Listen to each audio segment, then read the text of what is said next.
Leopards are the world's most versatile and stealthiest hunters. They have the largest range of all the big cats, and yet, despite this, they're disappearing from the planet faster every year.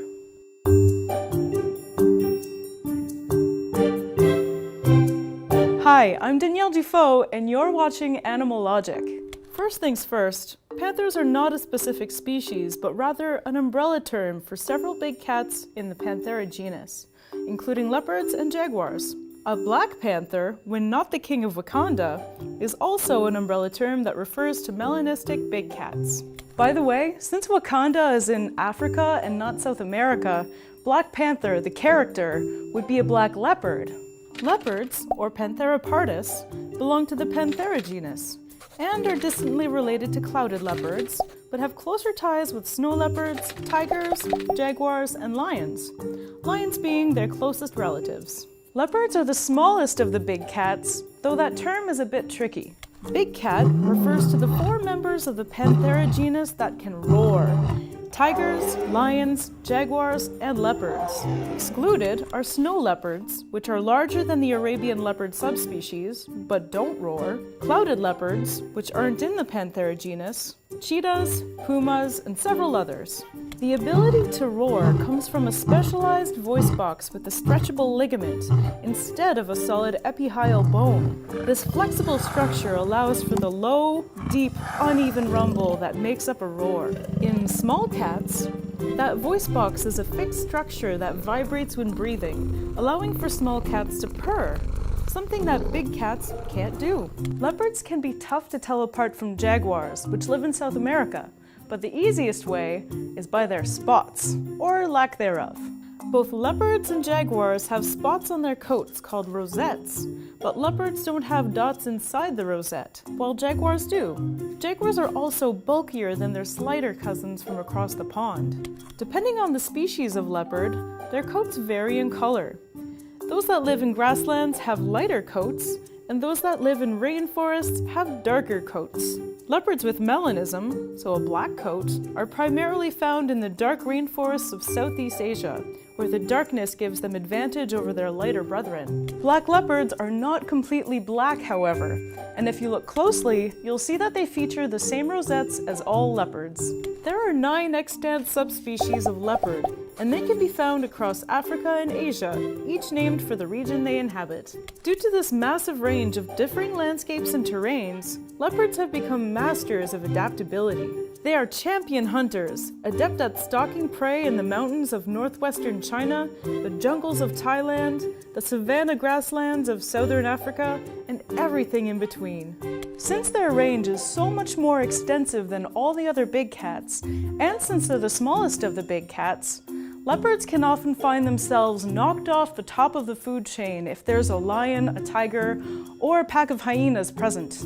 However, what leopards lack in size, they make up for in stealth. They're the most arboreal of the big cats and often hunt by silently dropping out of trees onto unsuspecting prey. Leopards come equipped with elongated, muscular hind legs that provide the power they need to launch themselves into the trees. In order to get away from competing predators and scavengers, leopards will use their muscular legs to drag their prey back up into the tree, which can be anything from gazelle to baboons to the occasional giraffe. Leopards are pretty speedy, topping out at 58 kilometers an hour, but they aren't chasers, they're ambush predators.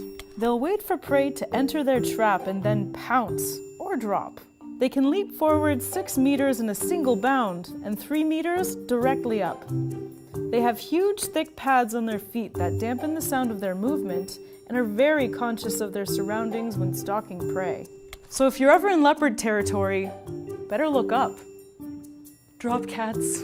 Third only to the jaguar and tiger, leopards are very strong swimmers and have no problem diving underwater for a meal. There's no specific mating season, and males will track females down through scent and follow them around until she decides she's ready to breed. Litters are small, usually 2 or 3 cubs, and they live with mom in a small den or burrow. At 3 months, mom will start taking them out and teaching them to do leopard things. You know, stalking, pouncing, killing, all that fun stuff. Mother will stay with the cubs for about 2 years before they're ready to set out on their own. Leopards are primarily killed by big game hunters and poachers who sell their coats and whiskers, the latter of which are used in some West African potions. While poaching and big game hunting is easy to demonize, the other source of their endangerment isn't. Leopards often hunt livestock in very poor countries, so to keep their herds safe, farmers will often poison or shoot the big cats, an issue that is a bit easier to empathize with than, say, making potions out of their whiskers, coats out of their coats, and killing leopards for Instagram likes. Fortunately, there are programs in place that are making progress, incentivizing local farmers not to kill leopards.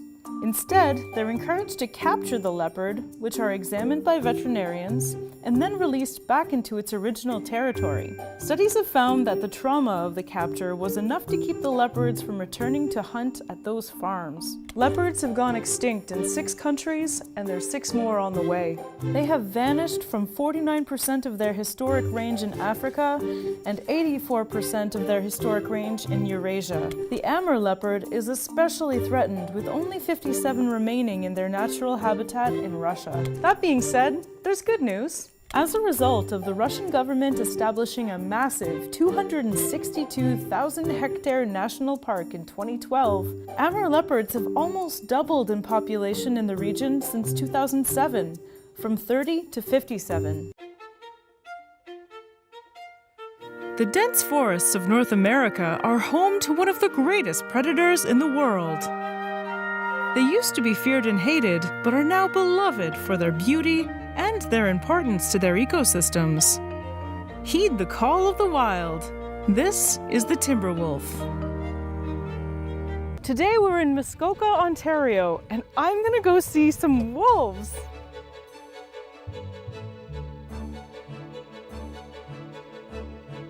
Oh, there they are.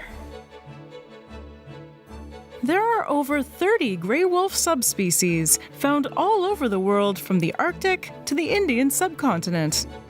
Some scientists even consider Australian dingoes a subspecies of gray wolf. But today, we're on our way to meet the subspecies that's closest to my heart and to my home. They're some of the largest and most majestic predators in North America, the Timberwolves. As their name suggests, these wolves specialize in life in the forest. Those born west of the Rockies are called Western Timberwolves, and those from the Great Lakes are the Eastern Timberwolves. The Western Timberwolves are one of the most diverse wolf subspecies, with coats ranging from jet black to brown and light gray. Eastern Timberwolves are a bit more uniform. Most of them are gray and light brown. Here we go. We're at Aspen Valley Wildlife Sanctuary, and we're about to meet a pack of wolves. We need to keep as much distance as possible and approach slowly and quietly to make sure that they stay as comfortable as possible. The first thing you notice when you come across a Western Timberwolf is just how massive they are. Some large males can get to 50 kilograms and be as tall as a St. Bernard. And even scarier, if you're delicious and nutritious prey, they're almost never alone. An average wolf pack consists of about 10 wolves, and every day they patrol their territory looking for food. Their prey are usually deer and ungulate behemoths like moose and bison, which have a great sense of hearing and amazing peripheral vision. But sometimes they'll go after grizzly bears. After spotting feasible prey, they'll sneak up on it until they're in striking range. Then they'll start the chase, which sometimes can last for days until they can surround their prey. From there, they'll take turns attacking it and biting its sensitive areas until it bleeds out. This is surprisingly similar to the hunting strategy of early humans.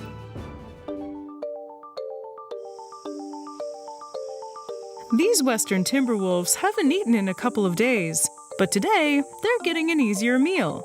They're eating venison steak. Alright, I'm going to be going in and helping to feed the wolves. I've got a nice big bucket of meat, ripe for the chewing. The wolves are pretty shy because they actually joined the sanctuary just about 2 months ago. and haven't habituated to the people around here yet too much. But when the food comes out, everyone gets a little friendlier, right? I know I do. Little by little, the wolves come out to eat, and then go back to the safety of the forest.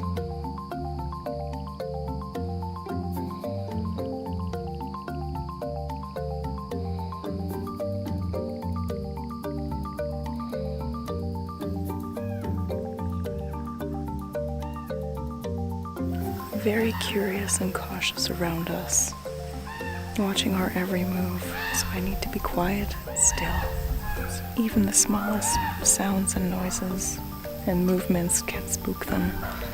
And this one got a little nervous. I think it was actually the rustling of a bird, so it's because we're here. After about an hour, they get their fill and retreat. That was incredible. It was a real privilege to actually share the enclosure with them and watch them chow down for a little bit. In the wild, Timberwolves can go days without food. Catching large prey to gorge themselves on gives them the best chance of survival, as it's more energetically efficient. Deer are their favorite food, and while it's easy to feel sad for them, most deer species are overpopulated, and wolves are one of the best methods of population control. Catching huge animals takes an experienced team. So, to see a larger pack, we are going to Haliburton Forest Wildlife Reserve, home to a larger family of western timberwolves. Here they come, they're coming this way. Oh, look at that! Like most wolf packs, this one has a dominant mating pair. And they recently had babies. Wolves mate once a year and have 3 to 5 pups per litter. In here, there's actually a litter of 3 pups, so it's pretty cute to see. They're 3 months old, jet black, and really, really adorable. Raising them is a communal effort. All members of the pack help feed the puppies by regurgitating food into their mouths and taking turns looking after them. Their mom has to make sure they have the pack's undivided attention, as over 50% of wolf pups don't make it to adulthood.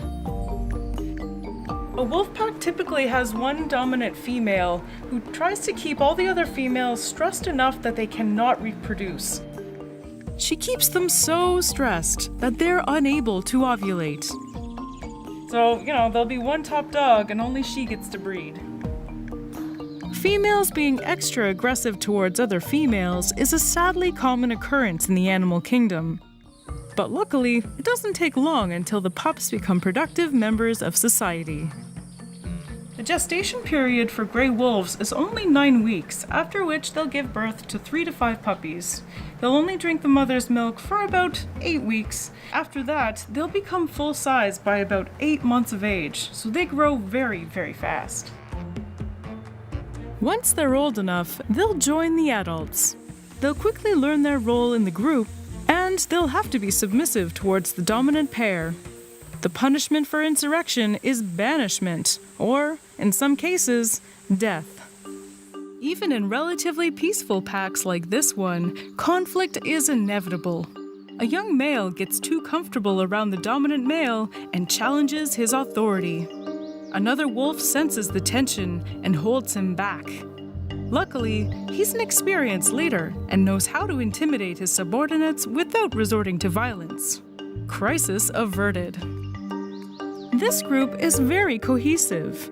They go everywhere together and even clean each other after every meal. They don't like having any food or blood crusted on their fur, so they'll help each other out by licking each other's faces and making sure that nothing is left behind. When they're not eating, they'll protect their territory, which in the wild is about 35 square kilometers, and mark it with urine to make sure other neighboring wolves don't encroach on it. The border area is marked extra strongly with urine, feces, and anal gland secretions.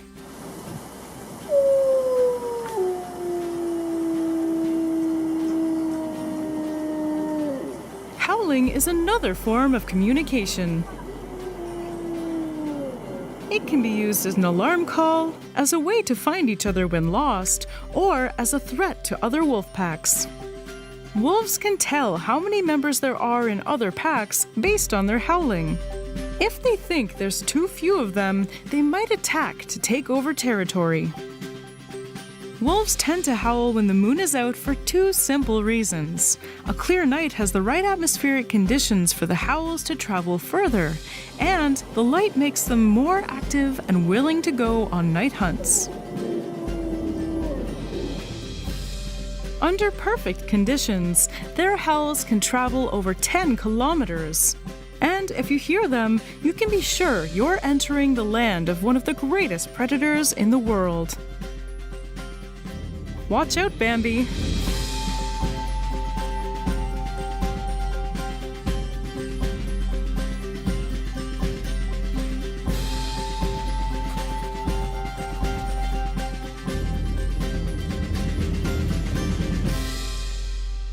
The clouded leopard is one of the most adorable predators in the world. Unfortunately, they also happen to be one of the most poached. Clouded leopards, or cloudies, are found across Asia, from the Himalayas to the East Indies. There are two distinct species of clouded leopard, Neophilus nebulosa, which are found on the mainland, and Neophilus diardi, or the Sunda clouded leopard, which are found on the islands of Borneo and Sumatra. Now for the tricky part. Are clouded leopards considered big cats? Short answer, not technically, though what is and isn't a big cat is hotly debated, as you can see in the fun comments section of our leopards episode. The term big cat typically refers to the 4 members of the Panthera genus that can roar: tigers, lions, leopards, and jaguars. While the term small cat refers to cats that can purr. Lions, tigers, leopards, and jaguars have a flexible vocal box that allows them to make the loud, distinct call we know as a roar. Small cats, on the other hand, have rigid vocal boxes, which can vibrate, allowing them to purr. Big cats can make a sound similar to purring, but since they have a flexible vocal box, it's not a true purr. Some small cats can also make a sound similar to a roar, but again, because they have a rigid vocal box, it's not a true roar. The term big cat is even trickier because there are some big cats which are smaller than some small cats, notably the Arabian leopard, which are typically smaller than snow leopards, which aren't technically big cats. Since big cat and small cat are not formal biological terms, I'm sure this debate will wage on. Male cloudies are larger than females and weigh up to 16 kilos, while the females weigh 13 kilos. They get their name from their gorgeous coats that look, well, like clouds. Clouded leopards have the largest canine teeth proportional to body size of any wildcat. They can measure up to 4 centimeters long, which make them look like the closest living thing to saber cats that we have left. Unless, of course, you count the walrus, the fat, legless, saber-toothed tigers of the sea. But I digress. Clouded leopards are largely arboreal, and because of this, they have massive tails, measuring just under a meter long or half their total body length. While not prehensile, they do use their tail to balance themselves as they stalk and chase prey from tree to tree. They also come equipped with rotating ankles, which allow them to climb down trees head first, a must when chasing a pesky squirrel. They're also capable of climbing upside down, horizontally, with their backs to the ground, and if need be, they can hang on with just their hind legs. They will often hunt prey in both trees and on the ground, and they usually go after squirrels, slow lorises, hog deer, porcupines, pangolins, monkeys, and the occasional red panda. Leave it to the cutest predator to have the cutest prey. They will hunt in their territory of about 30 to 40 square kilometers, but will typically focus on only a smaller area of 3 to 5 square kilometers, with their larger range overlapping with other cloudies. They live primarily in evergreen tropical forests, but have also been found living in dry and deciduous forests, and they've been found living in altitudes of up to 3,000 meters. Like other cats, during mating, the males will bite the female's neck, and the female will make noises to signal for him to continue. However, since they have such massive canines, there have been some instances of males accidentally killing the females by breaking their neck using their gigantic teeth. Females will gestate for 3 months before giving birth to between 1 and 5 kittens, weighing only 250 grams. Unfortunately, these amazing cats are poached very heavily, and their population has decreased by 30% in the past 60 years. There are only 10,000 remaining in the wild. Due to tiger populations dwindling from similar causes, poachers have turned their eyes towards clouded leopards, which have taken a huge hit in the last few years. They are poached primarily for their fur, and their bones, claws, feet, and skull are used in traditional Asian medicine. And recently, there has been a boom of live clouded leopards being sold into the exotic pet trade. Clouded leopards are one of the most beautiful animals in the world, and I would be truly saddened to live in a world without them. Today, I've been slowly acclimatizing myself to a wolf, and right now we're about to have a face-to-face meet. But this wolf, it's not going to be on a lead or anything. So we're gonna be very careful and see if this wolf forms a bond with me. Wish me luck. Crunchy wolf treat. Delicious quail. This is the land of misfit animals. We're here to see the Wolverine Man at the Crochel Nature Center. The grizzly pushed this door in when I was sleeping right there last year. The guy who runs this place, Steve Crochel, is kind of a local celebrity within the Yukon and Alaska. Oh, thanks. Come on in. He's got a lot of really interesting animals here. I don't know what to expect. I have a quail in my pocket. Oh, yeah. Perfect. But I know it's gonna be exciting. Let's go see.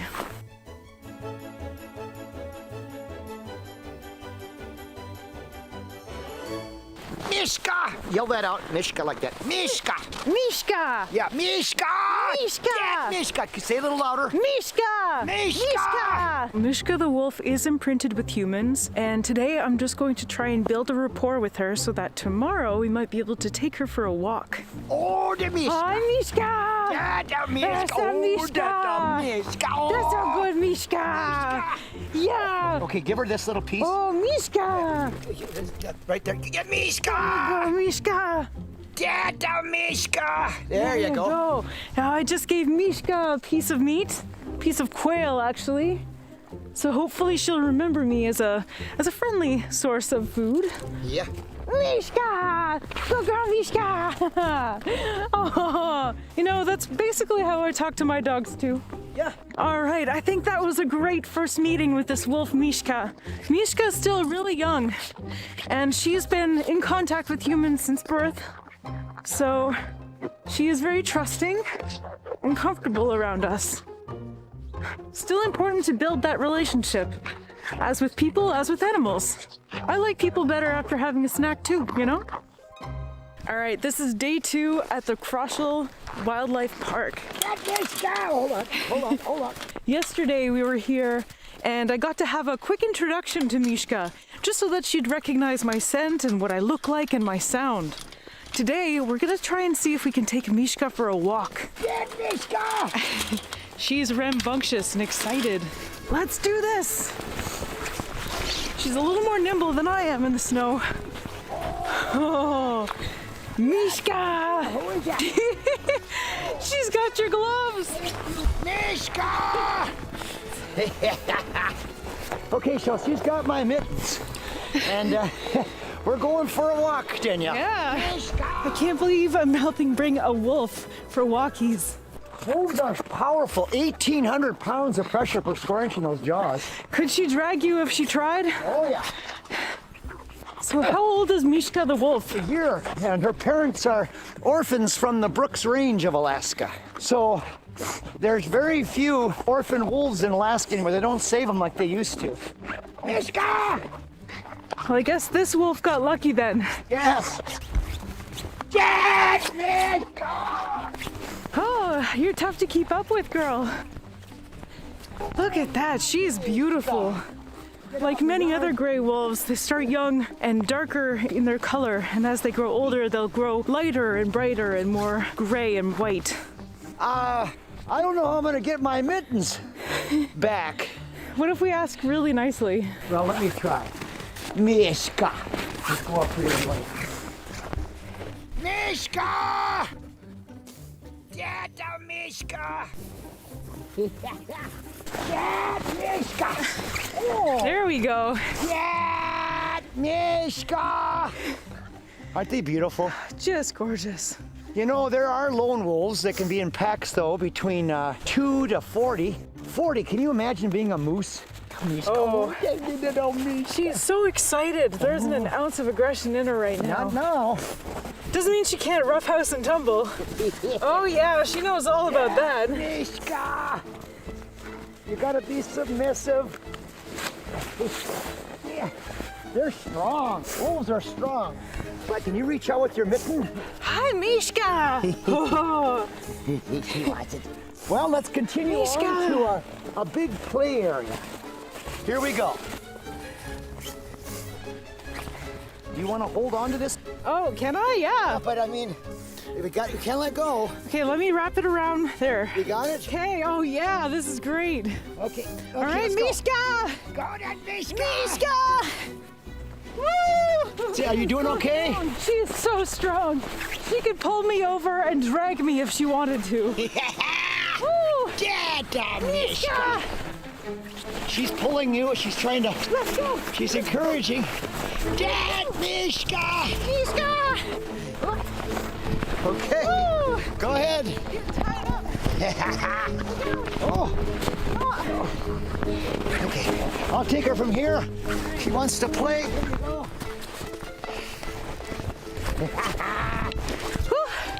This wolf is full of beans, and I'm just trying to keep up. Mishka! Are you full of beans? You know, about 25% of Alaskan wolves, Canadian wolves, are black. Yeah. Yeah, there's a lot of genetic variation. All right, I'm learning what the wolf training regimen is all about. And running in snow is no easy deal. Take a break here. Let her sniff around. Oh, what's she got there? Go ahead and get closer and see if you can see. Mishka, what do you got there? What's that? Oh, you found a pea spot. Isn't that something how she found that? Because there's wild wolves around here. Does she ever call out to them? Yes. As strong as this wolf is, a wolf is still no match for a wolverine. If you put one against the other, the wolverine would almost inevitably win. Just due to its lower stature to the ground, it can come up underneath the wolf and basically eviscerate it. Oh, I'm getting sniffs. Oh, now that situation is only if it's one-on-one. In the case of a wolf pack versus a wolverine, the wolverine stands no chance unless it can dig into a hole. Yeah. Well, should we continue on? Yeah. Do you want to hold on to this Oh again? my goodness, yes, let's go for walkies. All right, I gotta hold on tight. Mishka! Oi, Mishka! Oh, Mishka, let's go, yeah! Oh, Mishka! Oh no! Hold on. I knew that was gonna happen. There's just no way to tell exactly how deep the snow is, and it's completely irregular under this fresh powder. I dipped into a hole and went face first. Can't keep up with the wolf. Nope.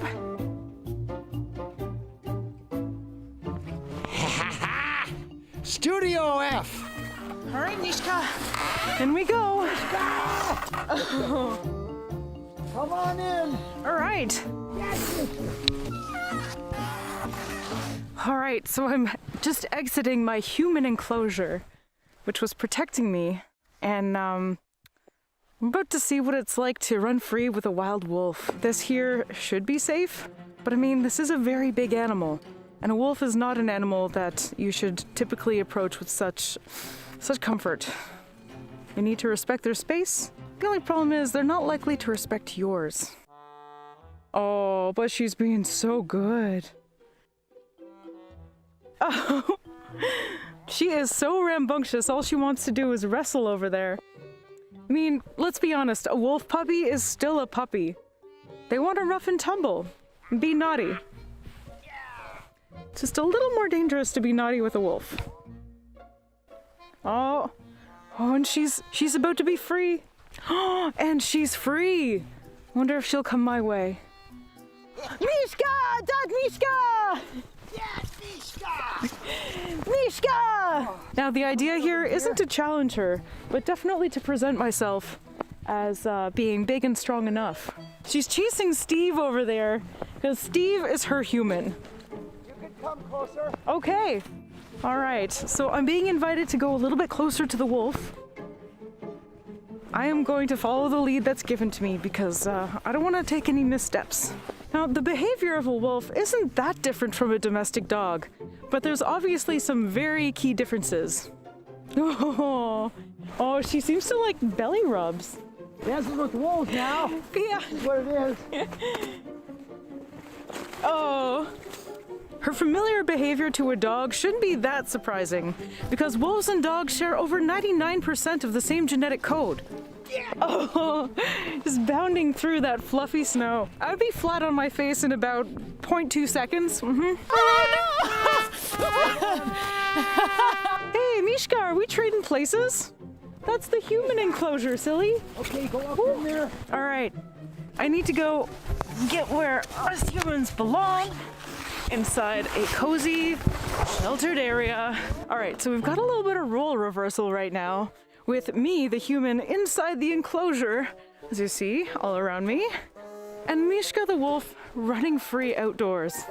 Now, because she is imprinted so well with her human, she can be trusted to be out there and always return. She knows where her source of warmth and food and love is. Steve here is basically her pack, so why would she ever leave? Gotta go that way. Go that way. Okay, I'm gonna go over here. All right, we're gonna give Mishka a treat. Yeah, let's go. See if I can catch this. Oh, mittens, not so great at catching. Clearly, I'm no pro at baseball. We're gonna give this wolf a treat. We're gonna give this head first. Here you go. Delicious quail. Mmm. Ooh, there she goes. Crunchy wolf treat. Delicious quail. Nature's nachos. Crunch, crunch. What do you think of that, Mishka? After all this running and playing in the snow, she is hungry. Can't blame her. Before we left Mishka, Steve taught me how to howl like a wolf. Now put your hands up like this.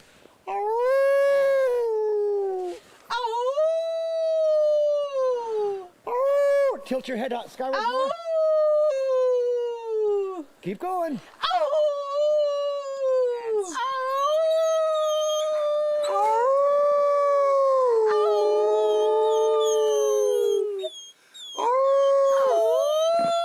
My voice is cracking. I think I did a pretty good job. Tigers are the true kings of the jungle, yet unfortunately are going the way of monarchies. Now, tiger taxonomy is a bit complicated.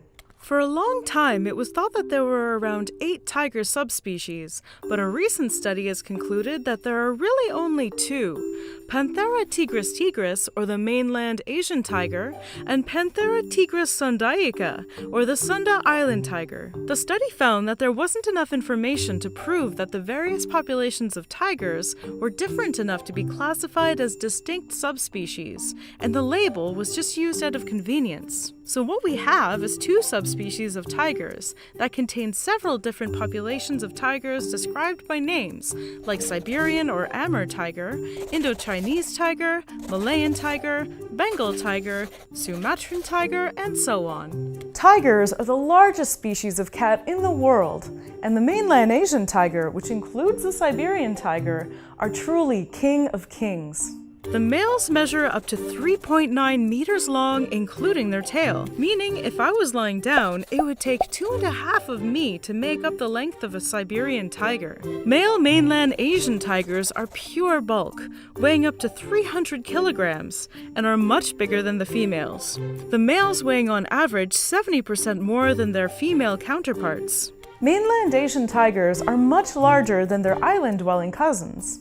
The Sumatran tiger, for example, weighs at most 140 kilos, half the weight of a Siberian tiger. This size disparity is partly explained by Bergmann's law, which says that animals that live in colder climates tend to grow larger than animals in warmer climates. This is in part due to thermoregulation. The bigger cats are able to retain more heat than smaller ones, due to the larger cat's smaller surface-to-weight ratio, which radiates heat more slowly. In their prime, tigers could be found across Asia, from the Pacific to the Black Sea, but their current range is just 7% of their historic range. In the last decade alone, tiger range has declined by 41%, and now they can only be found in small patches. They are endangered, but this isn't the first time they've neared extinction. Around 73,000 years ago, the massive Toba volcanic eruptions almost pushed them over the edge of extinction. The eruptions eliminated several mammal species in Asia, but a small group of tigers survived to repopulate the continent. But due to a population bottleneck, they lost a lot of genetic diversity. Tigers are members of the Panthera genus, and despite their similarities in size to lions, they are actually more closely related to snow leopards and jaguars. Tigers are ambush hunters and primarily eat ungulates like deer and bovine, but will eat anything that they can catch, including fellow predators like sloth bears, snakes, and yes, crocodiles. Unlike many other species of cat, tigers have pretty good endurance, allowing them to chase prey a lot longer than their sprinting cousins. King of the Jungle is a title often associated with lions, which is odd because lions hunt in the plains while tigers rule the jungles. Their territory is made up of dense vegetation, tall grass, and trees, making orange with black stripes the perfect camouflage when stalking prey in a habitat of vertical lines. As their territory shrinks and their prey disappears, tigers need to take every opportunity available to eat. They can go for 2 weeks without food, and when they do eat, they will consume around a fifth of their body weight. When fresh prey is unavailable, tigers will muscle their way into stealing catches from smaller predators, which is pretty much every other predator.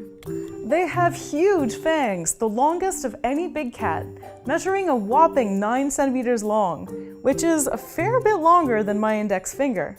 Their preferred method for killing prey is to clamp their powerful jaws around their prey's throat, asphyxiating them. This strategy allows them to kill prey weighing up to 1 ton, including the water buffalo, a claim almost no other predator can make. Unfortunately, the diet of some tigers is made up of us. Human-eating tigers are a real thing. For the most part, human-eating tigers are older tigers who can't catch other prey, so they go after humans. Which, if the internet trend of bear selfies has taught me anything, are the easiest prey out there. There is an exception to this rule, however. And it's the Sundarbans, a vast coastal forest located mostly in the southern reaches of Bangladesh, along its border with India. In this unique habitat along the Ganges Delta, young, healthy tigers prey on humans, killing approximately 50 people every year. In order to combat this, a conservation group called the World Conservation Union started distributing and wearing masks with faces on them on the back of their heads. This, to a tiger, makes it look like you're always watching them, preventing them from being able to sneak up on you. This admittedly hilarious tactic has been incredibly successful and reduced the number of attacks on those wearing the masks to 0. This idea actually comes from nature, and tigers coincidentally use a similar strategy. If you look at the back of a tiger's ears, you'll notice 2 white spots somewhat resembling eyes, making it look like they're always looking behind them. A lot of other species do this as well. Many butterflies and birds have markings that look like eyes in order to deter predators from attempting to sneak up on them. Unlike lions, tigers are solitary, usually only meeting to mate. Mating can happen year-round, with gestation lasting 3 to 4 months. Cubs weigh around 1 kilo when born and will feed off of their mother's milk for around 6 months. Unlike many species of cat, adult tigers will provide a lot of nourishment to their cubs, even letting them eat before they've eaten. That said, occasionally, males will kill the cubs in order to make their mother interested in mating again.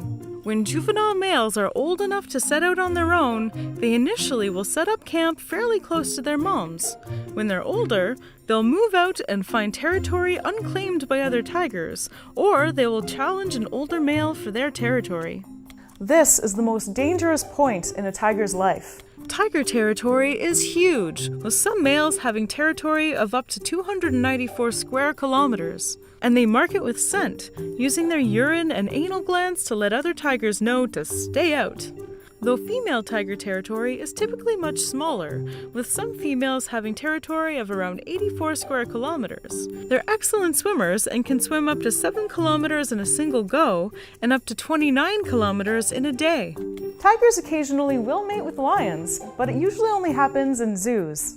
If the male is a lion and the female is a tiger, it's called a liger. And if the female is a lion and the male is a tiger, it's called a tigon. Either way, the hybrids are infertile. Ligers are interesting though, because they are huge. They can measure up to 3.5 meters long and weigh up to 450 kilos. This is due to the fact that the male lions have a growth-promoting gene, while female lions don't. So with the absence of the female's genes, the ligers grow a lot. Tigers are beautiful predators. Some Bengal tigers have a recessive gene that makes them white, and consequently, one of the most gorgeous animals to have ever walked the earth. Due to their popularity with zoogoers, white tigers, both of whose parents must be white in order to pass on the gene, have been increasingly inbred in order to create more white tiger cubs, and the results of the inbreeding are beginning to show. Tigers are heavily poached for their fur, as trophies for rich people, and their body parts are used a lot in traditional medicine. There are now less than 3,000 tigers left in the wild. For context, here in Toronto, 30,000 people ride just one of our subway lines per hour. If you spend an hour on that line, you'll likely run into roughly 10 times more people than there are tigers in the wild. But there's at least one tiger who didn't take poaching lying down. In 1997, a poacher by the name of Vladimir Markov shot and wounded an Amur tiger and stole part of its kill. The injured tiger tracked Markov back to his cabin, where it waited between 12 and 48 hours for him to return. While in wait, it destroyed everything in the cabin that had Markov's scent on it. When the poacher arrived home, the tiger killed and ate him. While that was a rare occurrence, tigers have a long history of being the most fearsome cats in the world. These strange little wild dogs live among some of the world's most dangerous predators.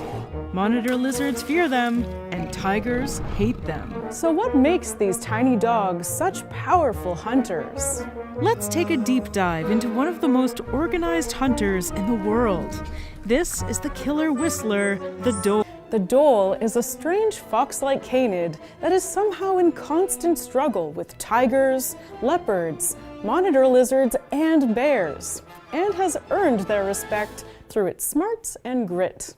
Dholes are about the size of an Australian shepherd, and though they look like a red fox corgi hybrid, they're actually much more closely related to wolves and jackals. They have survived humans and some of the greatest predators on Earth, partly due to their social life.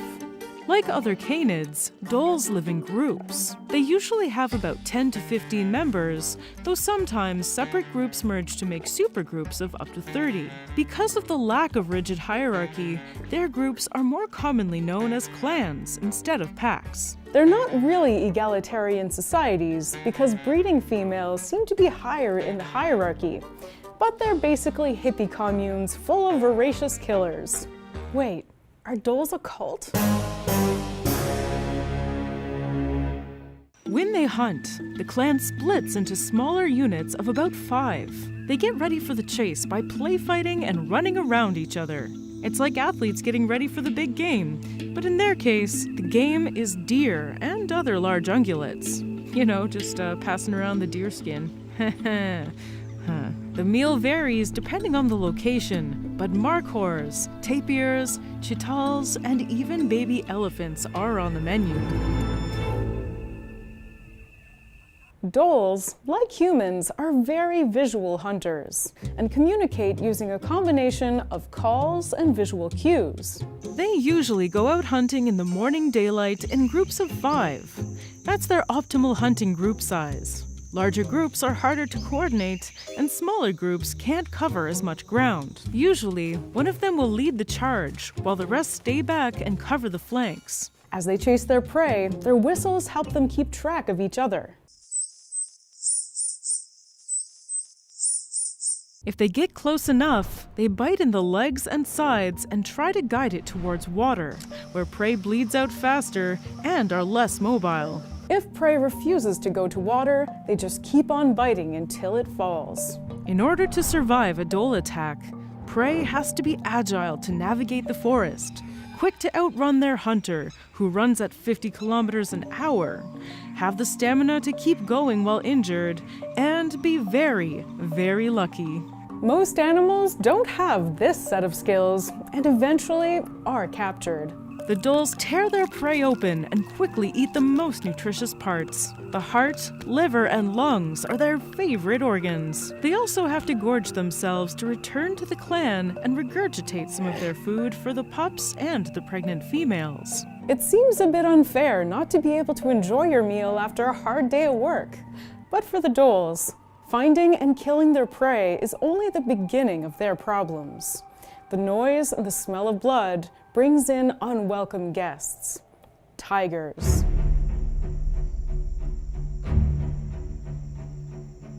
In some areas, they have to share their hunting grounds with tigers, leopards, and due to their more aquatic habitats, Asian monitor lizards. The arrival of a tiger forces dholes to flee, as they're simply too big and too strong to do anything about it. Leopards can sometimes be fought off if a dhole has backup, but can be a death sentence when encountered one-on-one. Asian monitor lizards, on the other hand, generally seem pretty chill to share prey with the dhole. Except this guy. He does not seem happy. Well, maybe he's just about to puke. Bears and snow leopards can also show up in parts of their range. And of course, any of those large predators will not only steal their food, but also hunt dholes. It's a cat-eat-dog world. In some cases, a big group of dholes can steal a leopard's prey.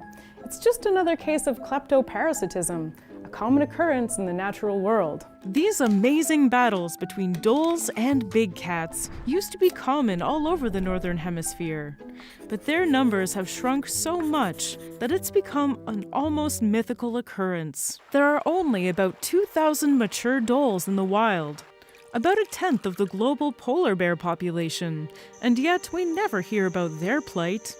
Tigers might steal their kills and hunt dholes, but humans are by far their worst enemy. We have outcompeted them for food, destroyed their habitat, and in some cases put bounties on their heads, like the British did in India in the early 20th century. Today, farmers will often kill dholes to preemptively protect their livestock.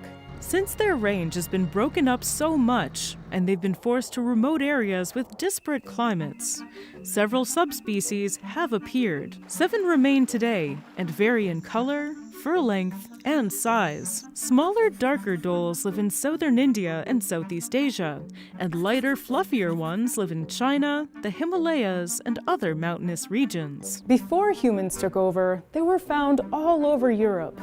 The last European dholes died in the mountains of Italy and Spain about 10,000 years ago.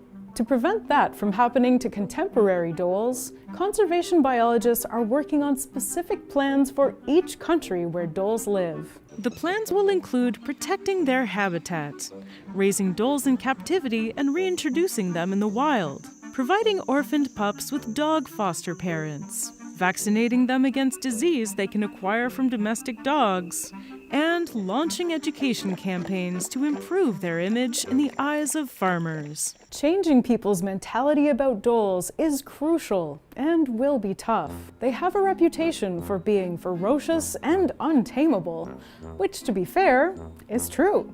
Dholes never become comfortable around people, will bite if approached, and are just generally very wild animals, even if raised in captivity from a young age. In China and India, there are legends about their ferocious behavior, especially their ability to stand up to larger predators and hunt huge prey. In a story in the Jungle Book verse, Mowgli's wolf family is warned of an upcoming war with the vicious Dholes. This isn't even that far-fetched. Wolves and Dholes kinda hate each other. But thankfully, they don't encounter each other very often. Saving the elusive Dhole will take a lot of work and time, but hopefully in a few decades, their numbers will grow and we'll see them rule once again from the tropical jungle to the Himalayas.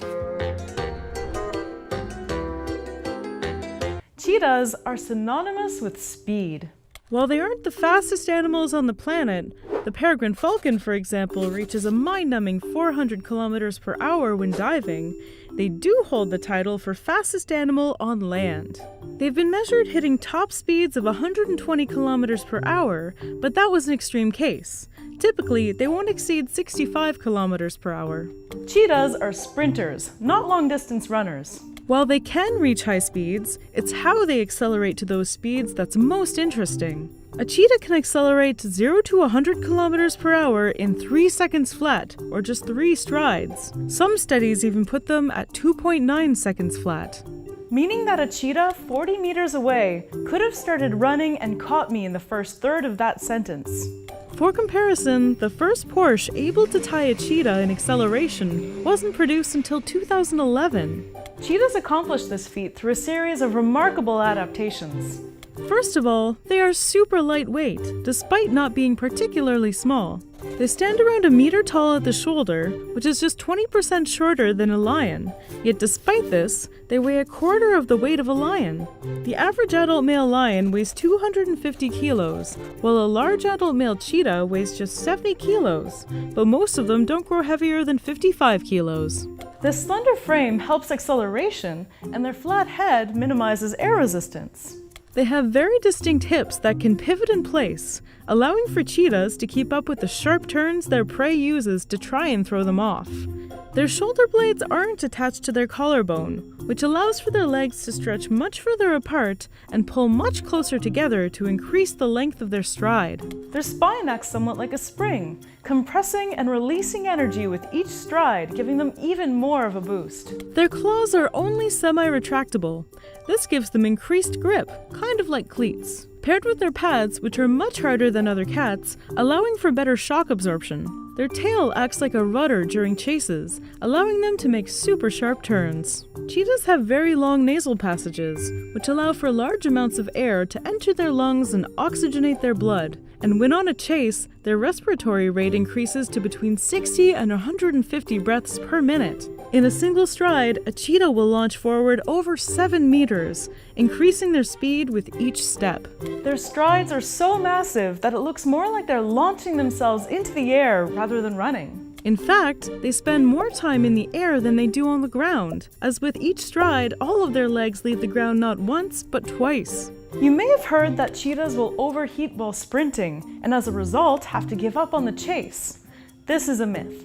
This little bit of misinformation came from a study in the 1970s, in which 2 Harvard scientists had a couple captive-raised cheetahs run on treadmills in a lab, with thermometers stuck up their rear ends. This clearly, highly scientific study found that the cheetahs would overheat too much while running and would need to stop. Their conclusions were based on bad data. Not only were they not testing wild cheetahs, they were running on a treadmill indoors instead of outdoors in the plains, and they had them do long-distance runs instead of sprints. Despite this, the information spread, and to this day, people will mention that cheetahs will overheat when they run, making them too specialized, and that's why they'll eventually go extinct. It's not. Cheetahs are purpose-built for one thing: running. And they do it very, very well. The reason they're listed as vulnerable isn't due to overheating, it's due to us. Cheetahs live in very low densities and need very long stretches of land to sustain themselves. As we develop more and more into cheetah territory, we segment their populations and drive prey out. Clashes with farmers is one cause of their population decreasing, but a bigger one is poaching for their fur and the recent resurgence of the illegal live animal trade, in which cheetahs are especially popular and primarily end up in the Gulf states. Cheetahs used to be found across Africa, the Middle East, Central Asia, and India, but today they can only be found in southern and eastern Africa, and there remains a small, critically endangered population in Iran. Their current range is an estimated 89% smaller than their historic range, and it's estimated that their range will decrease another 10% over the next 15 years. Cheetahs remain the only extant member of their family, which used to contain several species. Most notable were the giant cheetahs, which lived in Europe and China and were twice as large as a cheetah. And then there's the king cheetah. These guys were originally thought to be separate species, but actually are simply a mutation. They have thicker fur and bigger spots. Unlike many other cats, cheetahs are diurnal, which means that they're active during the day. This is likely precisely because many other big cats, including their number one predators, the lions, are primarily nocturnal, thus lessening the chances for competition. When hunting, due to their small stature, cheetahs tend to go after smaller prey, like hares and birds. Though sometimes they will go after larger prey like gazelle, impala, ostriches, and young wildebeest, but in order to successfully take on the bigger prey, they need to team up. Most cheetahs live in groups, the exceptions being young males who haven't joined a group yet, or pregnant females. Males tend to form groups of males called coalitions. They're usually made up of brothers, but other males may join as well to help defend their territory together. Groups are not only helpful for attacking larger prey, but also for attracting mates. Male cheetah coalitions have a better chance of encountering females than solo cheetahs. The interesting thing about the males is that they're competitive with territory and females, but at the same time, they are social. Once the group or the solo male has secured territory, they will mark it with urine, feces, and claw marks. Their territories are huge! The solo males keep larger territories, measuring up to 1,000 square kilometers, while the groups will keep a smaller territory of between 20 and 100 square kilometers. While they don't overheat on the hunt and have to give up on kills, they do have to eat quickly. Once they've successfully landed a kill, they have to eat as much as they can, as quickly as they can, before the vultures show up, a warning sign that something bigger is coming to steal the meal. Namely, lions, leopards, and hyenas. That said, cheetahs don't go down without a fight, and only give up around 10% of their kills to larger predators. Cheetah cubs are born very underdeveloped, with their eyes closed for about a week. It takes about another week for them to learn to walk, and around 14 weeks to reach adolescence. Unfortunately, only about 20% of them will make it that far, and the rest are primarily preyed upon by lions and spotted hyenas. Cheetah cubs are absolutely adorable and look rather different from the adults, mostly because of their mohawks. This is a layer of light-colored fur called a mantle. We're not entirely sure why they have it, but one theory is that cheetah cubs are mimicking honey badgers to benefit from their reputation of being fearsome. The weaseliest and weirdest dog you've likely never seen. It might look like a bear/wiener dog mix, but it's really a ferocious Amazonian hunter that can take down prey as large as a tapir. This is the bush dog. Bush dogs are one of the weirdest and most elusive dogs in Latin America. It sees everything that other wild dogs do, and it does the opposite. But that converse approach to life is what allows it to thrive across much of the continent. Bush dogs live everywhere, from Costa Rica to the northern tip of Argentina. They seem to thrive in tropical rainforests, but have also been observed in grasslands, swamps, and pretty much anywhere that gives them enough cover and access to water. Okay, so a jungle dog that likes water. What's so strange about that?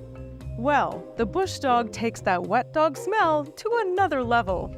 They're amazing swimmers, in part because of their webbed toes, and their bodies with small legs make them efficient swimmers. They're kind of like the otters of dogs. Bush dogs can chase prey in water, and when hunting in packs, they can even set traps to force their prey to get into the water, where another bush dog is ready for them. This strategy is especially effective against rodents like pacas and capybaras, which often jump into the water to escape ocelot and jaguar attacks. Imagine evading a massive jaguar just to get eaten by a 5-kilo bush dog. But don't let looks fool you. These canids are smaller than beagles, but have been observed hunting tapirs, the largest wild animal in the Amazon. To hunt them, the pack chases the tapir and bites at their legs several times until the tapir is felled by ankle injuries and blood loss. It's death by 1,000 little annoying cuts. Pretty much no animal is safe from these dogs. They, like many other canids, are extremely adaptable and will go for the most abundant prey available. In the Pantanal region of Brazil, 9-banded armadillos make up over 90% of their diet. In the mountain forests of Paraguay, rodents are their favorite meal. And in the Atlantic forest of southern Brazil, where fruit is abundant, they have adapted to eating bananas and papayas almost as much as meat. Unfortunately, we don't know much about them. They prefer areas that are generally inaccessible to humans. They're very fearful of people, and they avoid roads and paths. They rarely ever appear in trap cam pictures. All we know about them is through a few observations, information gathered from native peoples of the region, and from their behavior in captivity. They were first discovered in the 1860s from fossils. At the time, they were believed to be extinct, and it wasn't until the 20th century that we started to learn a little bit more about them. We know that they live in groups with a dominant mating pair and a few subordinates. They mate year-round and maintain social cohesion through very dog-like behaviors, such as tail wagging, squeaks, and signs of submission. They mark their territories with urine and feces. The smells of these are so pungent that in large parts of their range, they're known as vinegar dogs. Pregnancies last 10 weeks, and babies are born looking oddly similar to the cutest babies in the world, Tasmanian devils. This social behavior helps them hunt in dense forests, where ambush tactics are more effective than straight-line speed. This is in stark contrast with their closest living relative, the maned wolf. Yep, these two handsome fellas are related, one of the largest canids and one of the shortest ones. The maned wolf is a solitary canid from the South American grasslands. They like to hunt alone, growl at others from a distance, and catch small prey that they can hunt with ease by themselves. But the more communally oriented bush dog, which is only about 1/3 of the size of the maned wolf, can catch the largest prey there is in their habitat. So the lone maned wolf got the looks and speed, but the bush dog got the gumption. They got that bush dog spirit in them. So how did these two cousins end up looking so different? Who was their common ancestor? That, we unfortunately just don't know. Animals don't fossilize well in tropical rainforests, and those who do are quickly covered by plant matter that makes it almost impossible to find them afterwards. But DNA analyses have shown that the bush dog is the more basal dog, meaning that their ancestor resembled them more. It was the maned wolf who had a glow-up once it came out of the jungle and into the pampas grassland. Unfortunately, deforestation and fragmentation of the rainforest are taking a toll on the bush dog. These little guys are semi-nomadic, which means they need large swaths of land to catch their prey. But as pockets of their habitat are getting smaller, they're less able to catch the food they need. Their populations have declined by 25% over the past 12 years. And with rainforest deforestation on the rise due to cattle ranching and mining projects, the bush dog is running out of places to hunt and live. Hopefully, as more areas get protected, they'll be able to establish stable populations. So please, support as many rainforest conservation initiatives as you can. It will help the bush dogs, as well as all of the other amazing Amazonian animals.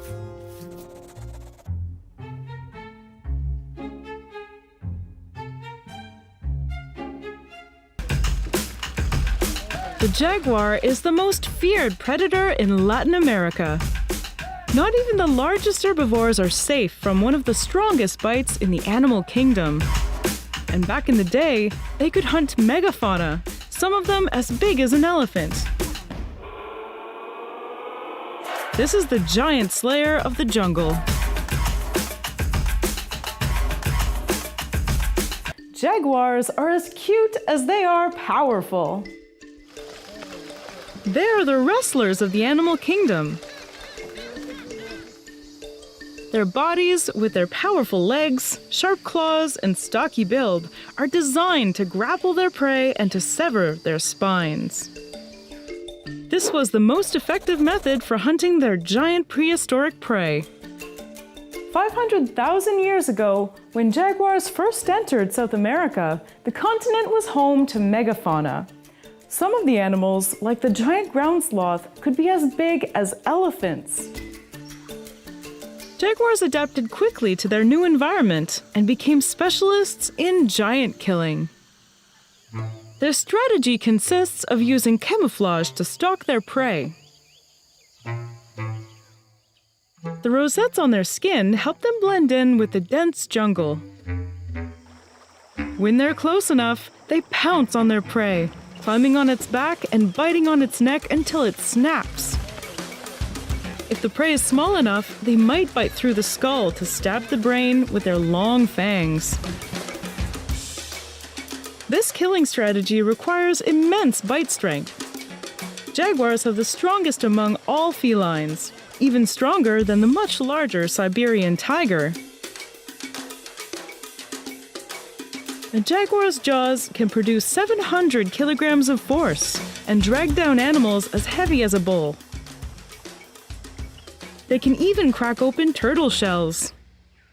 This diet sustained a large jaguar population until an even deadlier predator showed up: us.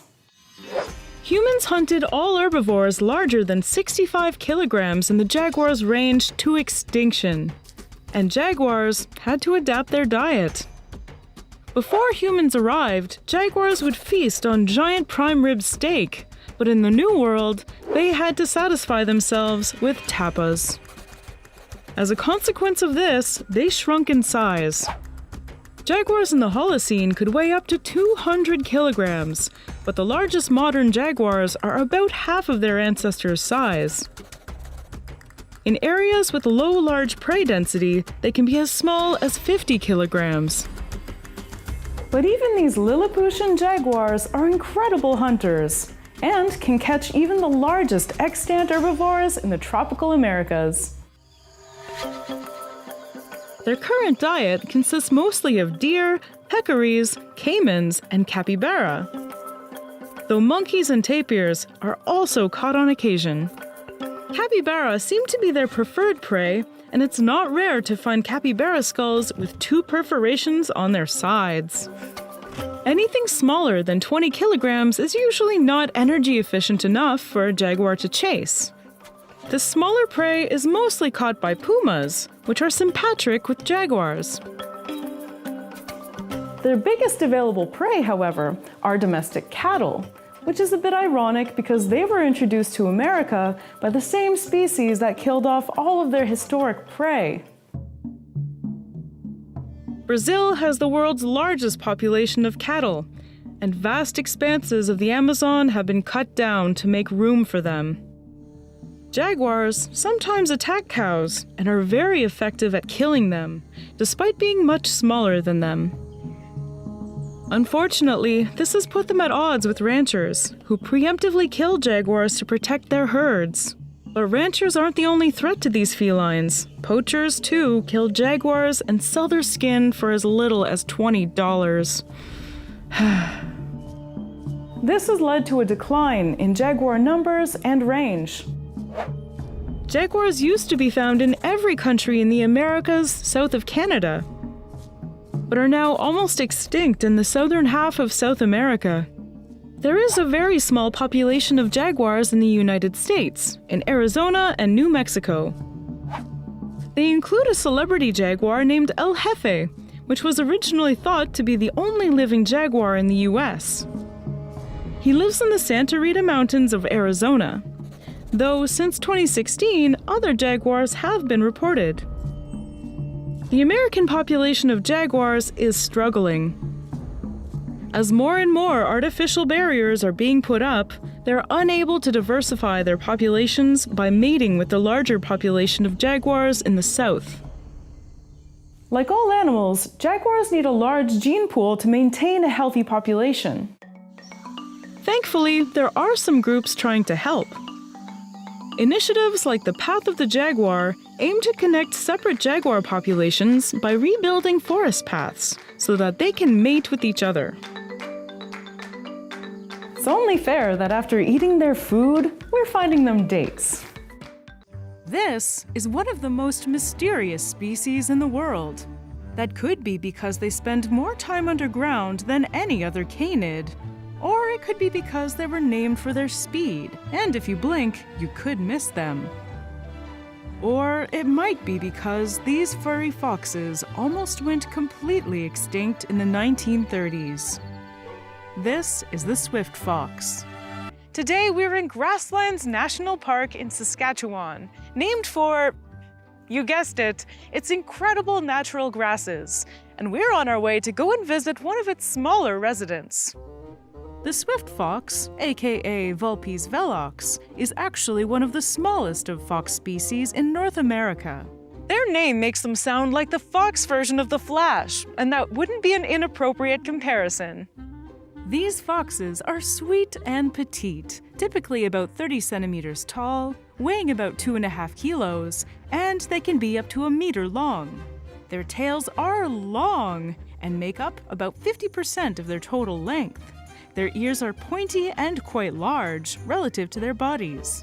So what I'm saying is these foxes are mostly ears and tails. They are smaller and more slender than their relative, the red fox, and are lighter in color. Swift foxes are identified by their dark gray and tan coat, which changes to orange and tan fur on the sides and legs, with white or buff fur on the chest and belly.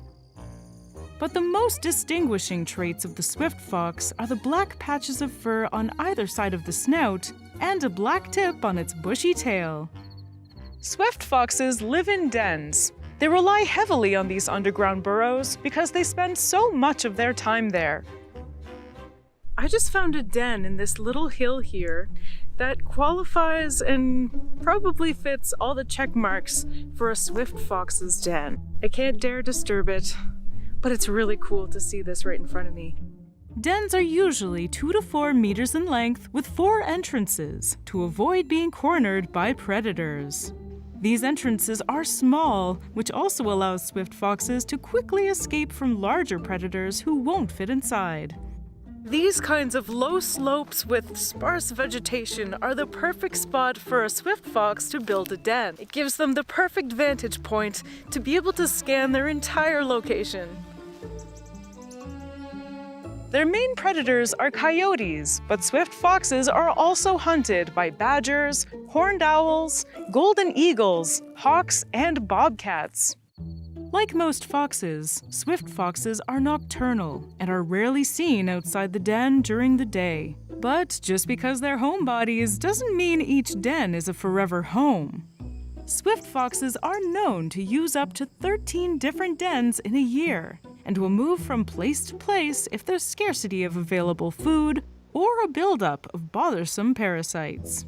Rather than digging a brand new den with each move, they're often found living in abandoned badger holes. Don't work hard, work smart. When they're above ground, swift foxes prefer prairie grasslands like those found here in the Grasslands National Park. Actually, 1/6 of the Canadian population can be found here. The rest of the Canadian population are found across the Great Plains of Saskatchewan and Alberta. In the United States, swift foxes are found in similar prairie environments, ranging from Montana and the Dakotas all the way down to Texas. Swift foxes live in pairs and have been known to mate for life, although some choose to only stay with a partner for the year. Both male and female swift foxes take on the responsibility of raising young, and their pups are born underground in the dens. Breeding usually occurs between January and March, with a gestation period of about 50 days. The average litter consists of 4 to 5 swift kits. At birth, swift fox pups are blind, as their eyes remain closed for up to 15 days. This makes them completely reliant on their parents for the first few weeks of their lives. Swift foxes are just that, swift. a necessity when trying to outrun predators or catch food. As for their diet, swift foxes have evolved to feed on a little bit of everything. They adapt their diet according to the availability of food sources and are known as opportunistic foragers. These omnivores can be found eating anything, from insects and grass to reptiles and even carrion. Due to a lack of resources at times, they can't afford to be picky. All right, I know what you're thinking. For fox's sake, Danielle, enough with the background. We're dying to know how this tiny fox nearly went extinct when it would eat almost anything. Well, buckle up, because things are about to get grim, and swiftly. Historically, the swift fox was actually considered an abundant predator of the prairies. According to fur trading records dating back to the mid-1800s, swift foxes were once so abundant that 117,000 were trapped in a 20-year period. Then, in Canada, in the 1930s, swift foxes completely disappeared from the wild. So what happened to these sweetest of Swifties? In the early 1900s, when Canadian territories were becoming more populated and both agriculture and ranching became extensive, the loss of natural grasslands habitat absolutely gutted the Canadian swift fox population. They also faced threat from excessive trapping for their furs. Swift foxes are known to be curious beings without a healthy fear of humans, so they became vulnerable to shooting and trapping. Then, they faced inadvertent poisoning as a result of farmers trying to kill other pesky creatures, like prairie dogs, ground squirrels, and coyotes. If they didn't ingest the poison themselves, they could eat insects containing pesticides, causing sickness or death. Another factor that impacted swift fox habitats is cattle, which eventually replaced the bison as the main ruminant in their prairie ecosystem. Because of this, grasses became taller. There was a loss of prairie dogs, which resulted in a loss of dens and prey for swift foxes. Would they ever catch a break? Fortunately, since the 1970s, conservationists have been working on reintroducing the swift fox to the Canadian prairies in order to re-establish a small, self-sustaining population. Some of these releases were even made in Grasslands National Park. And thanks to these reintroductions, there are now several hundred swift foxes in these areas. Despite this, today, swift foxes occupy less than half of their historic range in the United States, and less than 90% of their historic range in Canada. They still face habitat fragmentation and poisoning. Conservationists believe that swift foxes can be considered indicators of an intact grasslands ecosystem, and that conserving habitat for swift foxes benefits other wildlife species.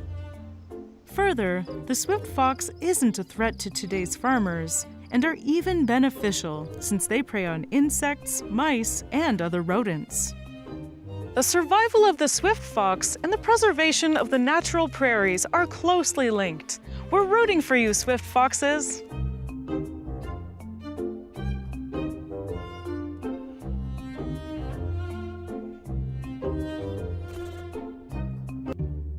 From the mountains in the Sonoran Desert to the foothills of the Argentinian Andes and all the jungles in between, lives a predator perfectly adapted to this wide range of habitats. This lone wanderer prowls the jungles at night, picking up prey with every passing kilometer. This is the prince of the jungle, the Ocelot.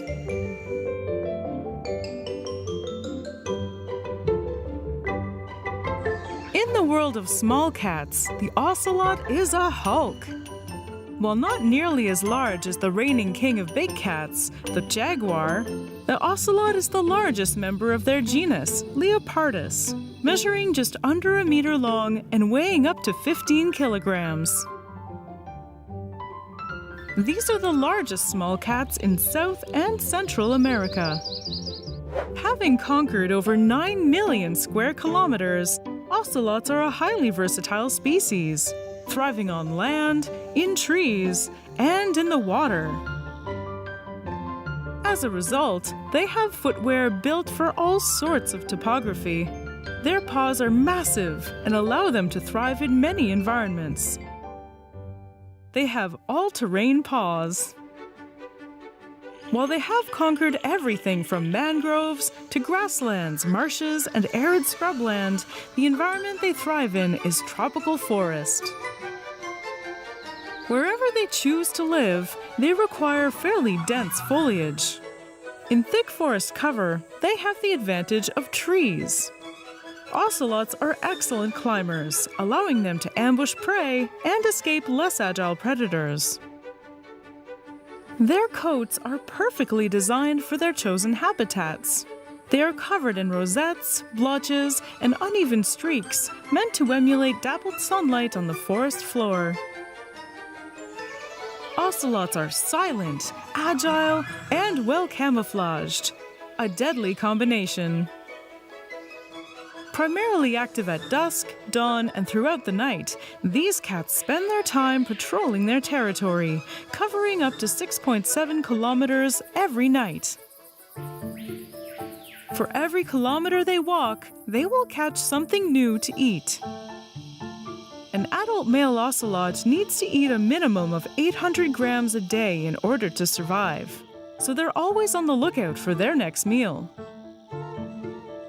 They primarily eat small rodents and reptiles, but on occasion they will go after larger prey, like juvenile deer and squirrel monkeys, if they're quick enough.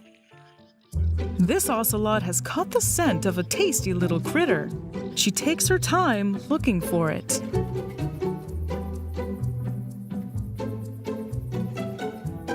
Her patience pays off. She drops out of the tree and onto her target. An ocelot never lets its prey escape.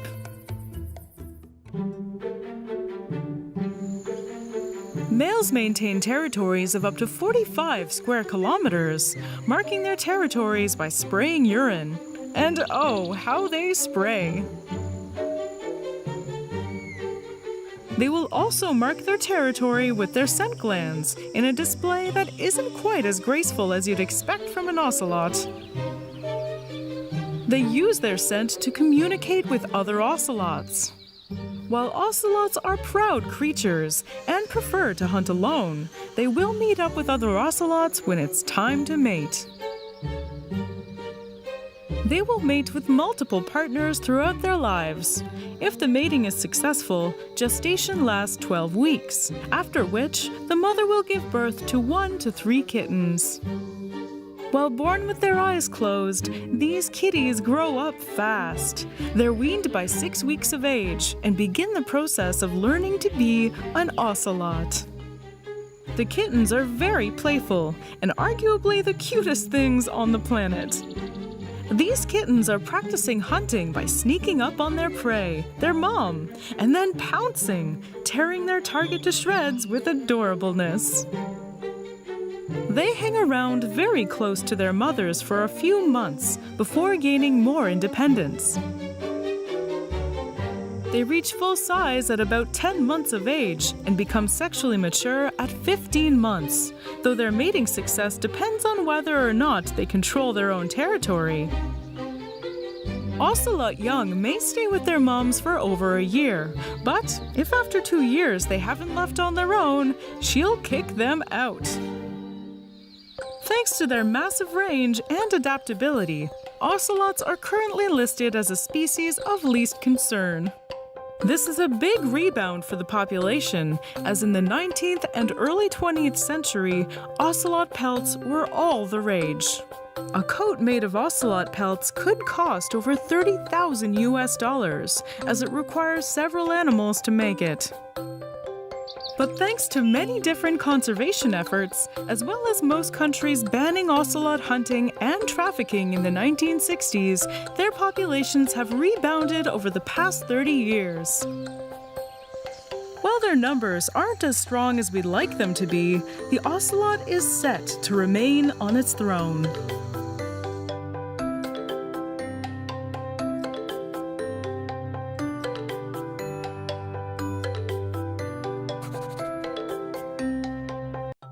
The Tibetan fox looks like a fox that was drawn by a child. It also looks like a taxidermied fox gone wrong. Maybe that's why it constantly looks like it's pissed off. The Tibetan fox is internet famous for being one of the silliest looking predators on Earth. But is there more to this steppe fox than his gigantic square head? There is, but we'll get to that later. First, let's focus on what makes him iconic. Their faces look like they've been drawn by a kid who's probably never seen a fox before. They have a gigantic square face, tiny triangular ears, and a black circle for a nose, and kind of flat eyes and mouths.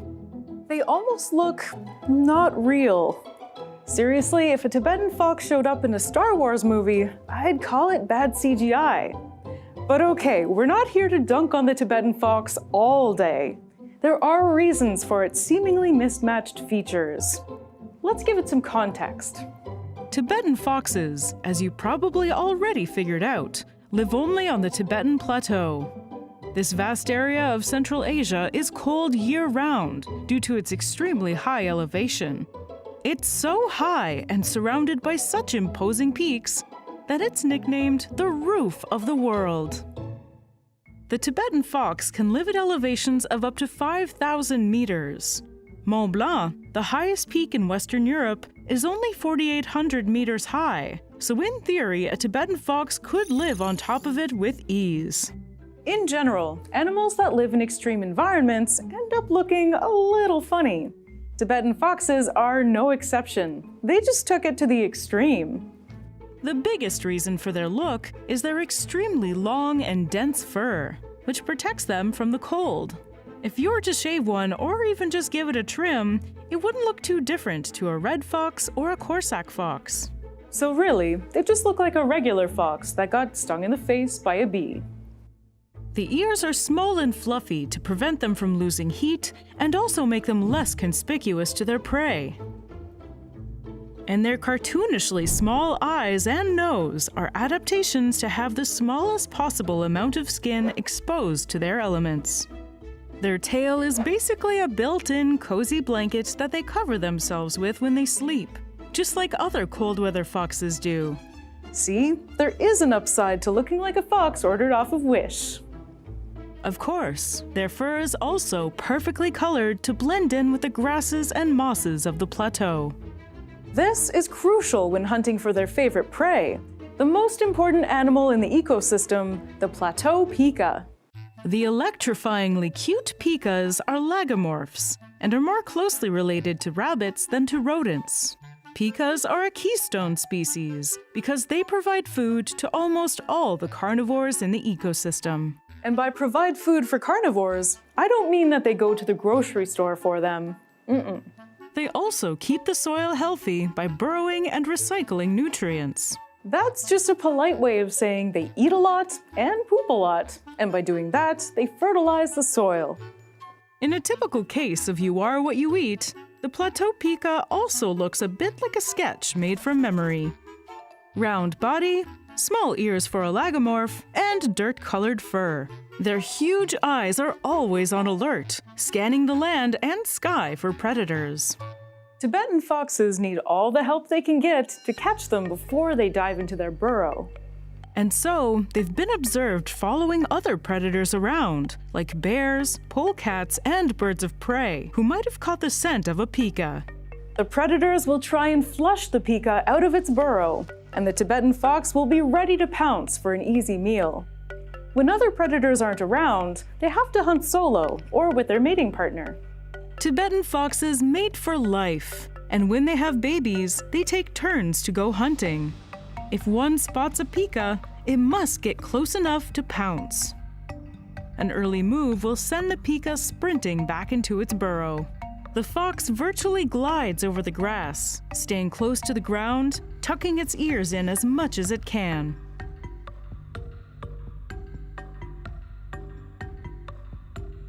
But then a twig snaps. His cover is blown. The pika retreats to its burrow, and the Tibetan fox will have to try again. Luckily, there are many more pikas to be caught. Tibetan foxes may not be traditionally cute, or particularly smart, or even great hunters. But they have managed to survive in one of the toughest habitats in the world. Part of that is because they're great parents and take care of their pups until they're fully independent. Thankfully, unlike many other species of fox, Tibetan fox fur is too coarse for humans to want to wear. And so, their main threats are from programs designed to eradicate their primary food source, pikas from farmland. Tibetan foxes are not endangered, but due to their terrain being so inaccessible to humans and their territories being so vast, we don't actually know if their numbers are trending up or down. But the research suggests that even though all the Tibetan foxes look super pissed, it's probably not due to their population crashing.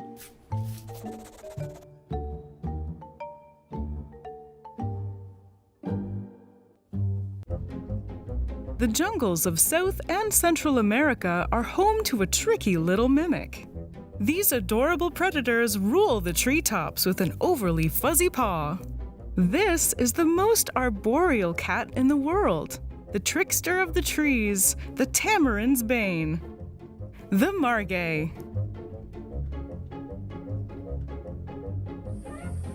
The Margay, or painted cat, is the middle child of the Leopardus genus, fitting in between the smaller Oncilla and the larger Ocelot.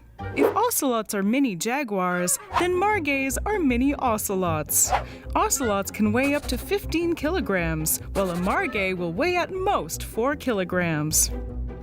Despite being roughly a third of the size, a Margay can be hard to tell apart from an Ocelot, but the big clue is their eyes. Margays have giant puss-in-boot eyes that stand out much more than an Ocelot's. While the Ocelot's size and adaptability have allowed it to conquer a myriad of terrain, the Margay is a specialist, and their area of choice? The treetops. Margays are one of the, if not the, most arboreal cats in the world. Allowing them to conquer such a physically challenging habitat are a series of evolutionary adaptations. First and foremost, their feet. Jungle trees are full of twists and turns, and only the most dexterous of species are able to navigate them with any sort of skill. It's this demanding habitat in which New World monkeys, with their prehensile tails and opposable thumbs, thrive. Similarly, Margays have evolved their own tools to get around. They have ankles that can turn up to 180 degrees. This, in combination with their sharp claws, allows them to descend trees head first, greatly increasing their agility in the tree canopy. They also have very long tails, which allow them to balance in the treetops, a key tool in hunting their prey of choice, tamarins and other New World monkeys. In order to traverse the jungle canopy with any speed, you have to be able to make decisions very quickly and adapt to new situations at the drop of a hat. Branches may not lead where you expect, and prey species may be more familiar with their territory than you are. If you're not smart, they'll outmaneuver you.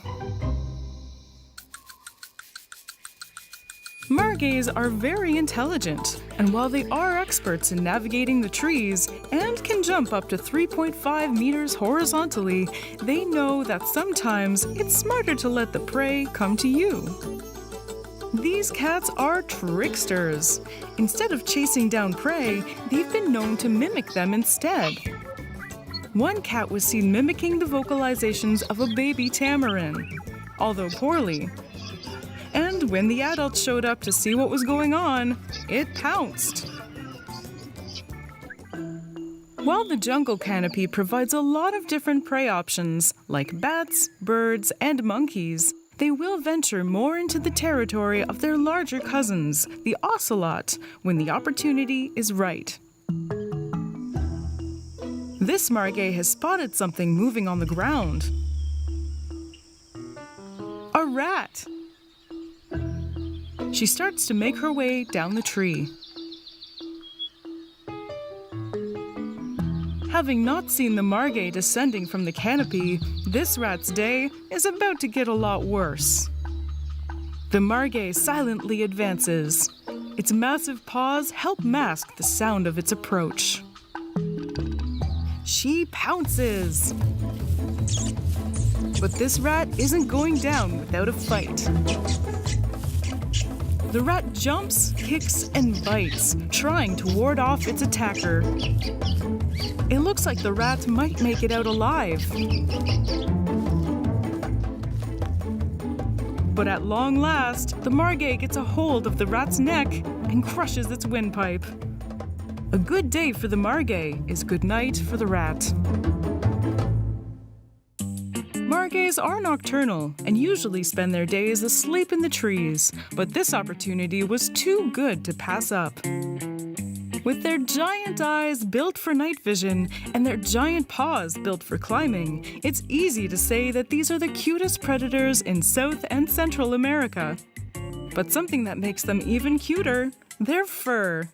Like their cousins, their coats are covered in dark rosettes and streaks, meant to mimic dappled sunlight on the jungle floor. But they have an added feature. They have extra fuzzy fur, but no one really knows why. In fact, in Brazil, they are colloquially known as gato peludo, which means extra furry cat. Unfortunately, this coat is one of the reasons why they are listed as a near-threatened species. Their coats can be a hot item on the black market, and thus make Margays a popular target for poachers. They also suffer much more so than their less arboreal relatives from deforestation. Massive areas in their range can no longer sustain them or their prey due to fragmentation, deforestation, and urbanization, and their populations are only healthy in the Amazon basin. As we continue to segment their populations by dividing them with roads, farms, and cities, their numbers will continue to decline.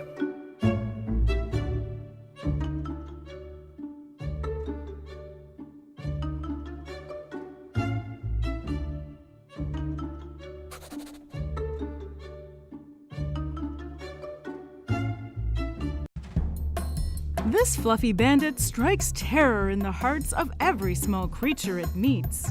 It's a tireless hunter whose belly is a hunger-fueled bottomless pit and whose domain is constantly expanding.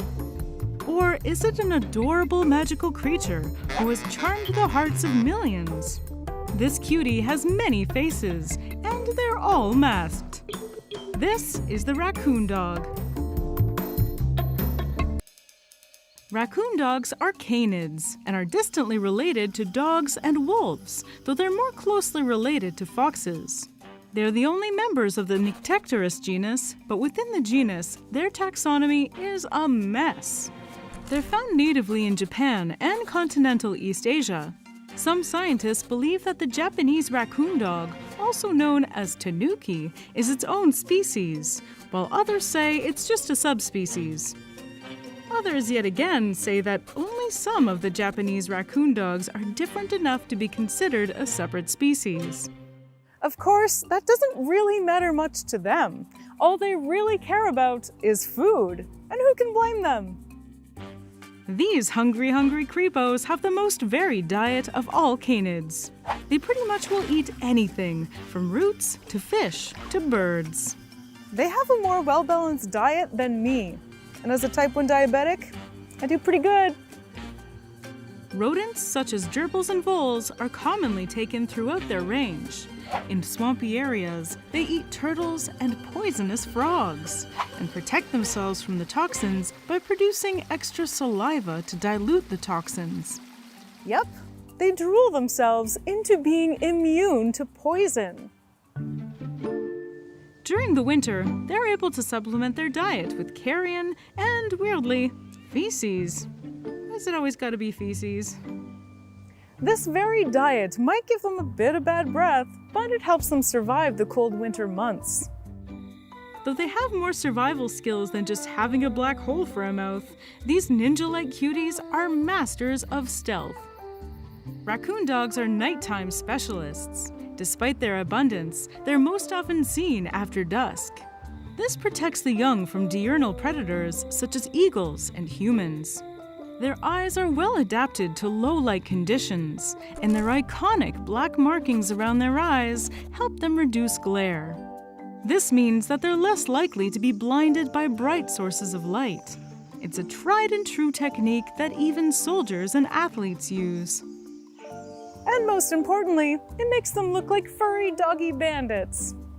Their resemblance to trash pandas is a classic case of convergent evolution. These two nocturnal, omnivorous mammals developed similar traits based on similar habits and needs. Like raccoons, who survive the frigid North American winters, raccoon dogs have a dense winter fur that protects them from the temperatures as low as -25 degrees Celsius. But unlike their North American lookalikes, raccoon dogs hibernate to survive the lean months. They're the only canids to do so, and like other hibernating animals, they rely on fat reserves to take them through the winter. Raccoon dogs will go into hibernation weighing about 7 kilograms and come out weighing just half of that. Those who don't get fat enough are unlikely to survive the winter in the cold parts of their range, like in Siberia. So don't be too harsh on them for wanting to eat the world during the warmer months. They need to get as big as a pug by the end of fall. Wait, that's it? They're tiny, but they look much bigger because of their fur. Of course, they'll only hibernate when they need to, and those in the southern part of their range don't need to hibernate as long. These wintering adaptations have caught the eye of humans, who see in their fur a marketable product. They have been hunted throughout history to make coats and hats. Things took a turn in the early 20th century when Russian trappers brought them to fur farms in the western part of their country to make it easier to get furs without having to import them from thousands of miles away. This was what we call in the business a pretty bad move. As we all know, these fluffy boys are gluttons and are capable of wiping out native species in just a few years. And that's exactly what happened. Some of those raccoon doggies escaped their fur farms and started breeding in the wild. Since then, they have become invasive in Western Russia, the Baltic states, Finland, parts of Sweden, and throughout Central and Western Europe. They've been observed as far south as the French-Spanish border, and the UK considers them a species likely to become invasive in the near future. Of course, they're only trying to survive, and it's not their fault that they were taken from their native range. But they also pose a huge threat to local bird, amphibian, and reptile populations. Because of this, local governments are actively trying to cull them. But these guys are almost ghosts and are nearly impossible to catch without the help of hunting dogs. You'd think that since they live in the same areas as bears, tigers, and Amur leopards, that they'd be considered an easy prey. But they're probably too small to be considered worth the hassle. The real bane of their existence is the wolf. In eastern Russia, over half of all raccoon dogs are killed by wolves. Other canids, such as foxes and feral dogs, often take pups. And for trappers, their success rate increases from 10% to 50% when employing hunting dogs. It truly is a dog-eat-dog world. Back in Japan, tanukis have a much better reputation and are the subjects of legends. In local folklore, Japanese raccoon dogs have been said to possess supernatural powers, such as shape-shifting and the ability to possess people. These superpowers have been used in media, such as Super Mario Bros., where you can get tanuki powers to fly. The source of their power is thought to be their giant scrotums, which are prominently displayed in tanuki art. So it wasn't that Mario was fat, he was just hiding his giant source of power in his pants. Here at Animalogic, we leave no stone unturned. So we looked into it, and it turns out that the tanuki's stones aren't nearly as big as the folk art might lead you to believe. But keep on thriving, you magical creatures. Try not to destroy Europe while doing so.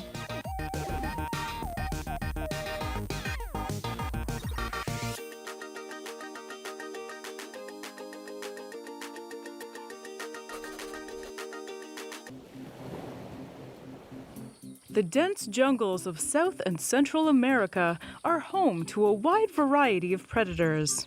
Some big, some scaly, some airborne, and some small. This is the tiger cat. While their size may not instill the same fear in you as their namesake, this cat is nothing to sneeze at. These tiny predators are the bane of tiny prey everywhere.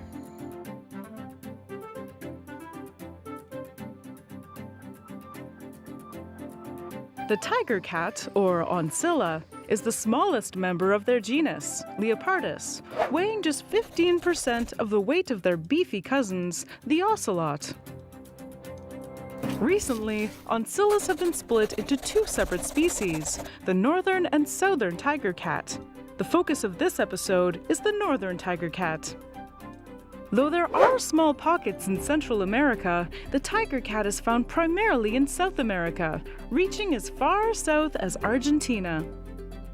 These cats thrive among the trees, with their preferred habitats being dense jungle, high-altitude cloud forest, and humid montane and pre-montane forests. But recently, tiger cats have been changing with the times. As their habitats continue to be broken up by roads and knocked down to make way for farms, tiger cats have had to push into new niches in order to survive.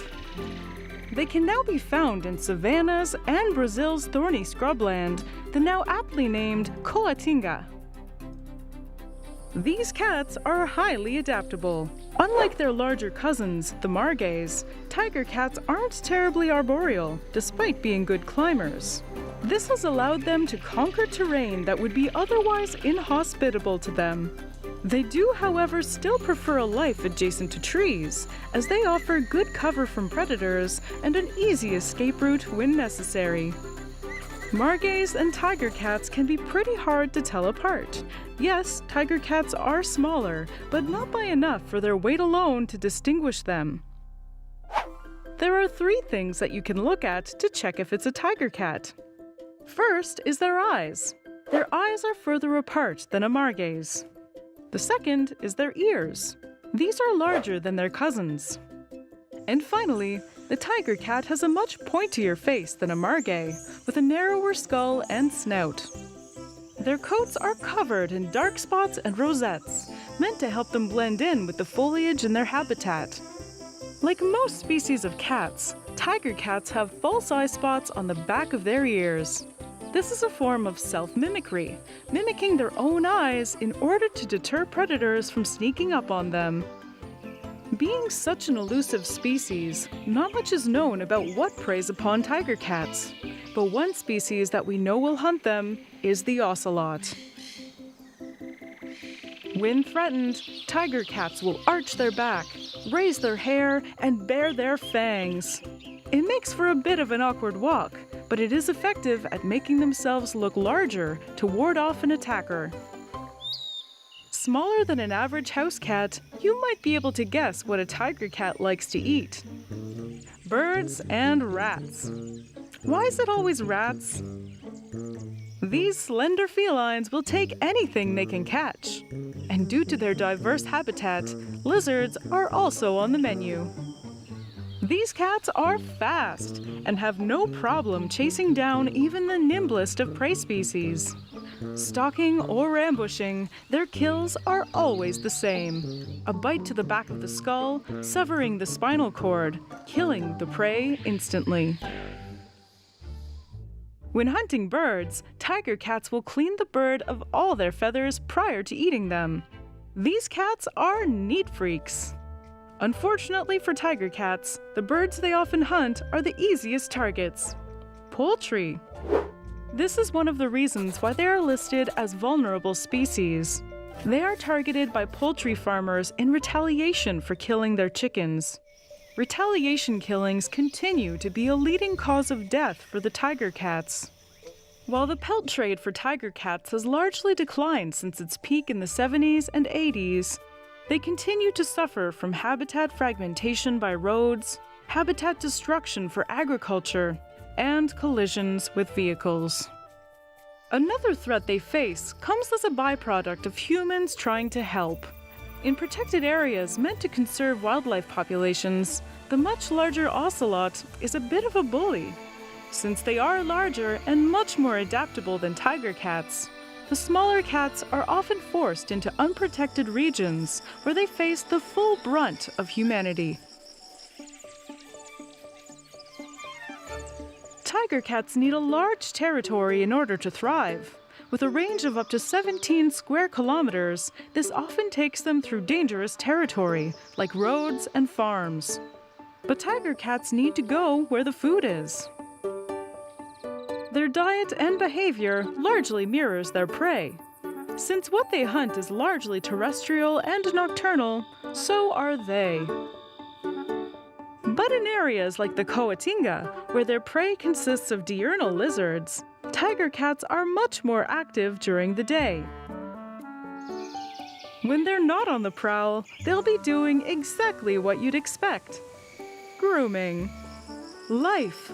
Grooming. Death. The feline way.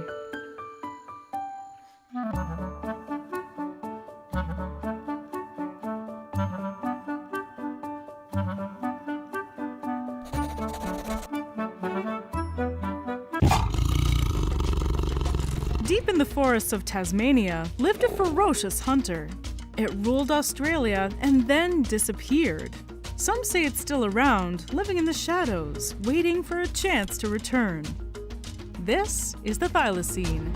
This species is a little controversial because unlike every other animal in this series, some people believe that it's still alive. The Thylacine, also known as the Tasmanian tiger or the marsupial wolf, was common across the Australian mainland and Tasmania just a few thousand years ago. The Thylacine was shaped like a dog and was slightly smaller than a pit bull. 15 to 20 stripes across its rump and tail earned it the nickname the Tasmanian tiger. They were used for camouflage, just like other striped predators like actual tigers and numbats, their closest living relatives. But outside of the stripes, they were so similar to dogs that sometimes Thylacine skulls are compared to wolf skulls to test zoology students as part of their final exams. If you're ever given a skull and asked to tell if it's a wolf or a thylacine, the main clue is that in the thylacine skull, there's a pair of holes in the palate bone. Their biologies were similar to canids because their lifestyle was similar. They were observed walking in packs and pursuing prey like wolves do. But little else is known about them due to their secretive nature. There are Aboriginal paintings dating back hundreds of years, both on the mainland and Tasmania. But by the time European scientists saw them for the first time in the early 1800s, they only survived on the island. They reportedly loved eating chickens and other birds, including the now extinct Tasmanian emu. Other common prey were the Tasmanian native hen, yes, that's their real name, and smaller mammals like bandicoots and possums. The size of their prey was limited by their jaws. Even though they could open it up to an impressive 80 degrees, they couldn't apply a lot of force. Hollow bird bones were the perfect meal for them. Unfortunately, their predilection for poultry made them a target for farmers, and bounties were set up to control their populations. Thylacines were similar to other carnivorous marsupials, like the Tasmanian devil.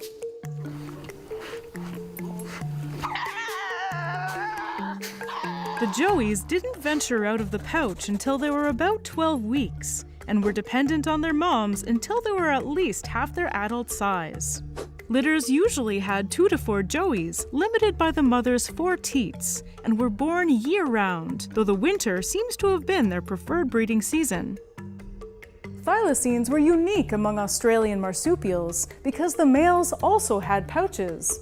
They weren't for carrying babies, but they were used for protecting their scrotums, like a wallet and a purse.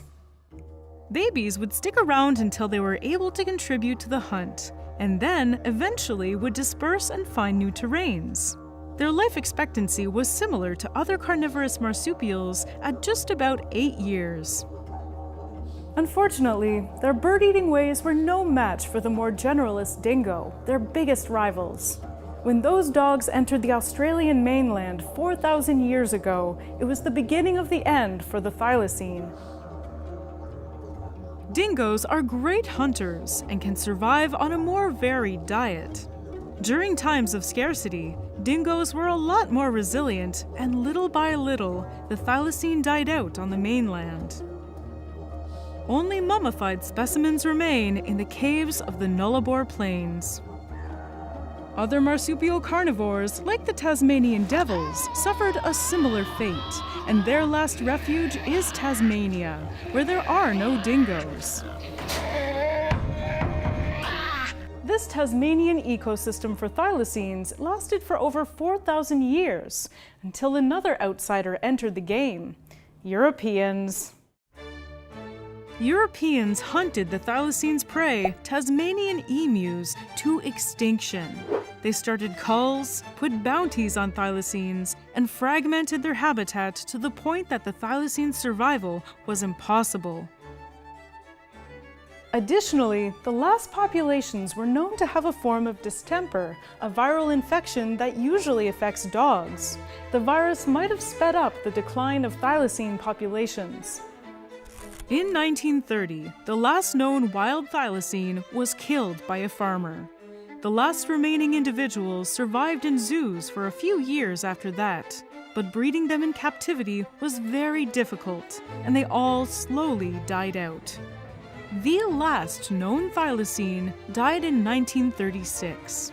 He's known as Benjamin, and he died when he was left outside during a particularly cold night in September. By then, there were conservation efforts, but it was a little too late. And so, the thylacine was gone and lost to the memory of mankind forever. Or was it? There have been dozens of unconfirmed reports of sightings since then, and some people still firmly believe that the thylacine is still around. Most of the reports are from Western Australia and Southern Victoria.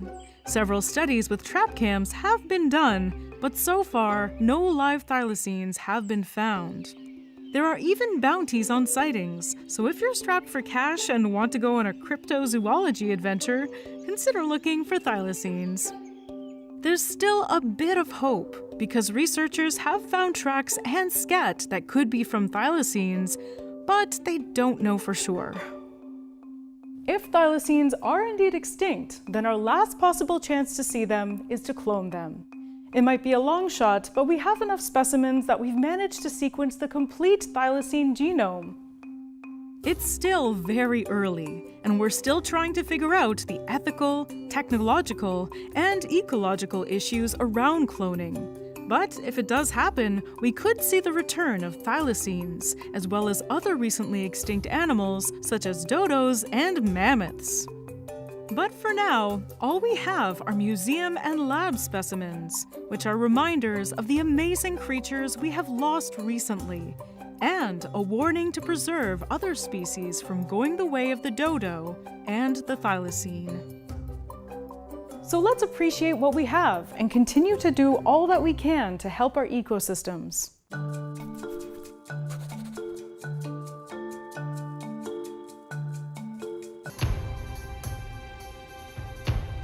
The Arabian Desert, one of the harshest ecosystems on the planet. Summer days see scorching temperatures of 40 degrees Celsius. And during winter nights, the temperatures plunge well past -25. The animals that call these dunes, rocks, and canyons home specialize in the extreme. One of these desert residents is a small one that you may have never heard of: the sand cat.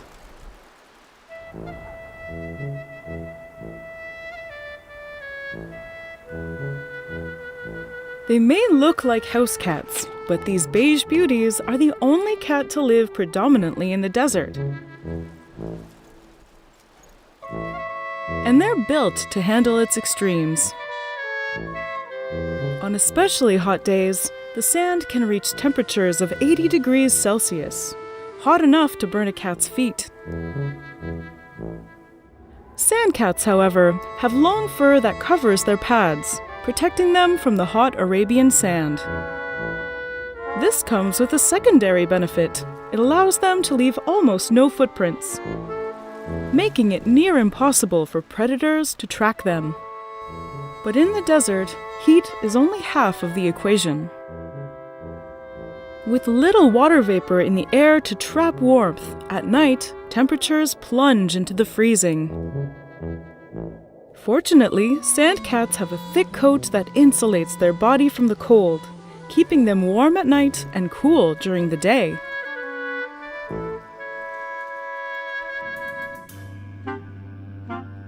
Spotting a sand cat is difficult. They live in low densities, they're extremely well camouflaged, and when they move, they stay low to the ground.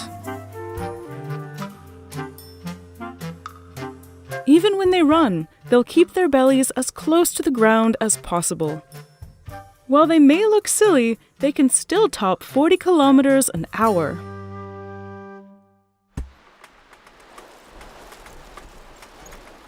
During the day, they will try to avoid the intense sun by napping in the shade or in their burrows. At night is when they're most active. Their habitat is almost barren. Vegetation, water, and prey are rare. To find a meal, sand cats travel vast distances, covering up to 8 kilometers a night. Their massive habitat is sparsely populated by creatures doing their best to stay under cover. To find something to eat in this trying terrain, sand cats have two big advantages. Their ears. Their ears are giant and contain an ear canal that's roughly twice as wide as a domestic cat's. These cats can pick up very low frequencies, a helpful skill in the open desert, where low sounds travel the furthest. These adorably oversized ears allow them to hear prey scuttling in the sand up to half a kilometer away. With meals few and far between, these cats aren't picky eaters. They'll eat whatever they can get their paws on. In this case, a cricket. The desert is a dry and unforgiving place to live. This sand cat will have to take what she can get. Water is scarce, but sand cats don't need it. They have adapted to survive without having to drink water. Instead, they get all the moisture they need from their prey. Though this sand cat has her ears on something a bit more substantial than a cricket. A mouse. She picks up on the sound of it scurrying over the ridge. She has to move quickly and quietly, or she'll lose it in the rocks. She lowers her body to the ground, ready to pounce.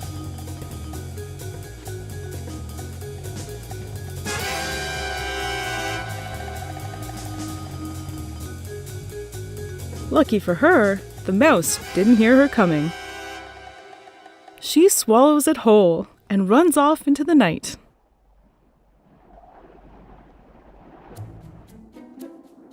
While their big ears help make them deadly predators, they have another use: listening for other sand cats. These felines live at very low densities, and between two potential mates may be dozens of kilometers of harsh terrain. They'll call out, making a sound resembling a bark. If they're lucky enough to find a partner and succeed in mating, mothers will usually have a litter of 3 kittens. The kittens grow fast, reaching 3/4 of their adult size in just 6 months. In a year, they'll be independent. Like all small cats, sand cats are incredibly elusive, and we know very little about them. Their populations are spread out in remote areas with harsh environments. And so, studying them is almost impossible. Fortunately, for the same reasons that they are hard to study, They're also protected from poaching and human encroachment. In fact, until the 1970s, we knew almost nothing about these desert-dwelling felines. And we still have so much more to learn. But thanks to a handful of dedicated researchers working with limited resources and new technologies like GPS trackers and trap cams, we're starting to shed light on one of the world's most unknown species, the elusive sand cat.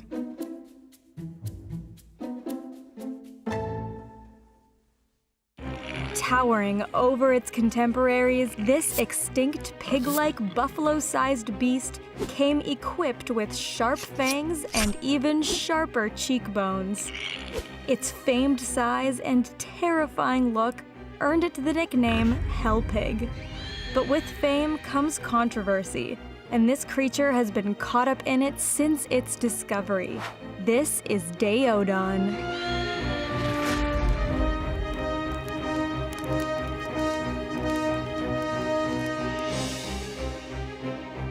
Hi, I'm Tally Mary and you're watching Paleologic. Before we talk about the drama that was and still is the classification of Daedon, let's get to know the beast itself. Daedon was the largest member of the Entelodontidae family, an extinct group of pig-like even-toed ungulates.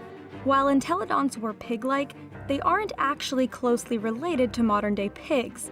Daedon had long, slender legs, hooved feet, an elongated snout, and a pronounced shoulder hump like a bison, the largest living even-toed ungulate, to support its heavy 90-centimeter-long head. It was also as large as a bison, standing almost 2 meters tall. Its massive, seemingly disproportionately large head was typical of entelodonts at the time. Daedon had massive jaws and cheekbones that even Madonna would envy. These cheekbones, called jugals, acted as the anchor points for powerful jaw muscles. Their jaws could open shockingly wide, like a hippo, and inside was a mouthful of multi-purpose gnashers. What set entelodonts apart, among other characteristics, were their beautiful bunodont molars, which had crowns with low, rounded points. Entelodont, in fact, comes from the Greek translation for perfect teeth. Slide your tongue over your own perfect molars and you'll know exactly what bunodont means. Humans, along with bears, raccoons, pigs, and other modern mammals, also have this kind of back teeth. Based on their teeth, we know that Daedon had an omnivorous diet. Their teeth were a true Swiss Army knife with a tooth for every job. Molars in the back for munching on plant matter, and tusks and canines in the front for ripping into flesh and breaking bone. Wear patterns suggest that bone crushing was indeed part of daily eating for Daedon, so it was likely a scavenger, or may have even taken down the occasional kill itself. Fossil evidence suggests that entelodonts originated in Mongolia sometime in the Middle Eocene. From there, they ventured to Europe, Asia, Africa, and North America. Entelodonts wandered over to North America during the late Eocene, about 38 to 33.9 million years ago, via Beringia, a land bridge that connected the two continents and which currently lies submerged under the Bering Strait. This is the same land bridge that humans used to cross into North America from Siberia over 16,000 years ago. Since its discovery in the late 1800s, Daedon's naming and classification have been a consistently hot topic in paleontology. Daedon has gone by a handful of aliases and through as many different taxonomic groups. Dinohyus, Amodon, Bucyrus, and Dinochirus were all names given to this creature at various points when it was believed to be 5 distinct animals. Today, after more fossil discoveries and much more research, we know these were in fact all one in the same. Daedon was originally named by Edward Drinker Cope, who found fossil evidence of this hell pig in Oregon in 1878. This was right at the beginning of the so-called Bone Wars, a ruthless race between Cope and O.C. Marsh to become the greatest paleontologist of all time. Seriously, look it up. The word Daedon comes from the Greek term for dreadful or hostile tooth. Take one look at its chompers and you'll see where Cope got his inspiration. At the time, Cope believed Daedon to be within Menodontidae, an extinct family of the Perissodactyla order, which includes modern-day horses and rhinos. Not only was that incorrect, the Menodontidae family doesn't even exist anymore, as it's now called Brontotheridae. Shifting and changing names and groupings is kind of the theme of the day if you hadn't noticed. Almost 30 years after Cope found his Daedon, O.A. Peterson named a complete fossilized skeleton found by colleague and field collector T.F. Olcott in Nebraska in 1905. Peterson correctly identified it to be an entelodont and called it Dinohyus hollandi. The first part translates from Latin to terrible pig. He chose Hollandi to honor his boss at the Carnegie Institute, William Jacob Holland. Fast forward almost a century to 2 papers published in 1998, which suggest that Daedon and Dinohyus, as well as Amodon and Bucyrus, were in fact the same animal. One paper goes so far to suggest that the genus Daedon was in fact only one species, Daedon shoshonensis. In taxonomy, the science of naming, describing, and classifying organisms, the process of combining 2 or more taxa is called synonymizing. When synonymizing names, taxonomic convention dictates that it must bear tribute to the original name in the literature. Although Peterson's Dinohyus hollandi was the best and most complete example of this mega-sized entelodont, Daedon won the name game since it was the first one to be provided in the literature. Daedons went extinct by the early Miocene somewhere between 23 and 16 million years ago, along with the rest of their entelodont brethren. What killed them is still a mystery that will require more fossil clues to unravel. Perhaps more fossil evidence will bring about the next great reinvention of this paleo star.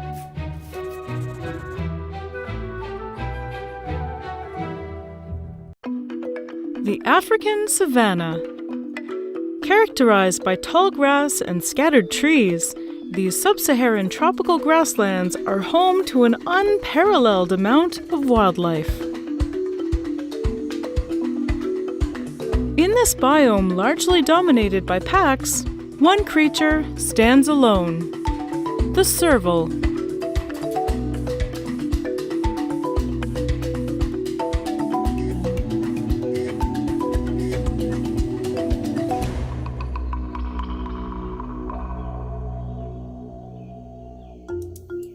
Servals may be small cats, but perhaps a more apt name is tall cats.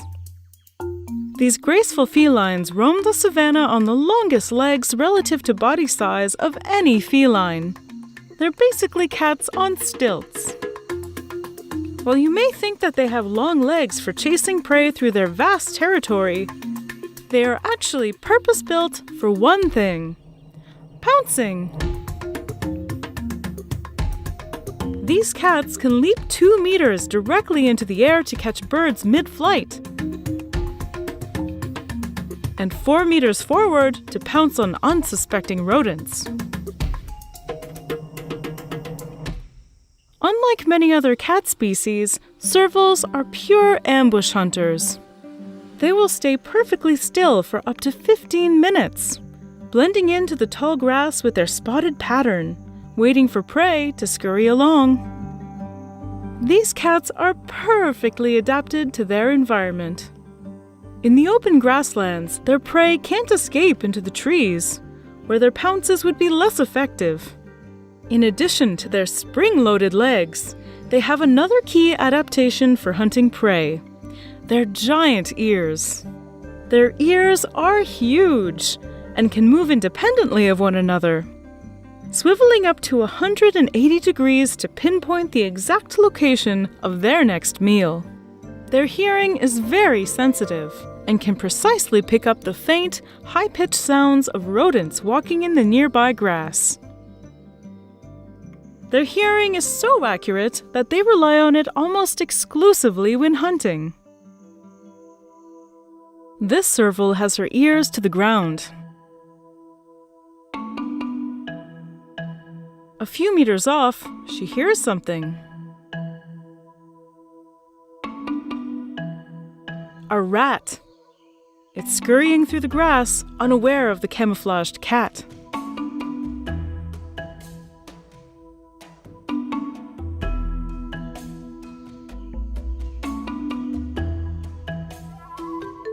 The serval silently compresses its leg muscles and then releases their energy, leaping into the air. She lands paws first on the rat. Snapping its neck with her powerful jaws, she carries it off into the savannah. The rat never heard her coming. Servals are very effective hunters. They strut away successfully from 2 out of every 3 hunts. In fact, making an average of 15 kills per day, servals are an excellent indicator of a healthy ecosystem. If there's a serval around, it's because there's a lot of life in the area. While hyenas may harass them for their kills, the serval's only real predators are humans. North of the Sahara, their local populations are endangered. They are captured by poachers to be bred for the exotic pet trade, they're killed for their coats, and parts of their bodies are used in some traditional medicines. Climate change, pollution, and human encroachment are destroying their habitats, making their ranges smaller and smaller with every passing year. Fortunately, as a whole, their populations are stable, and they are listed as a species of least concern. Servals maintain large territories, and while their territories do overlap with other servals, they tend to only cross paths to mate.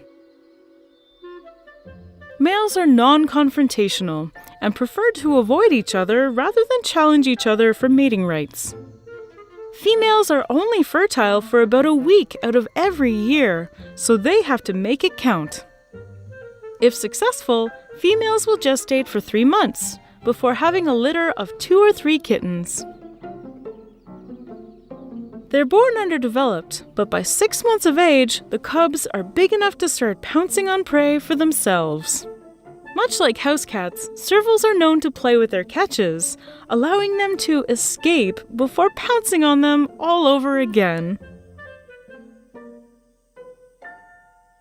Pallas cats may look like cute and lazy house cats, but don't let that fool you. They've made home to one of the most difficult places to live in the world, the Himalayas.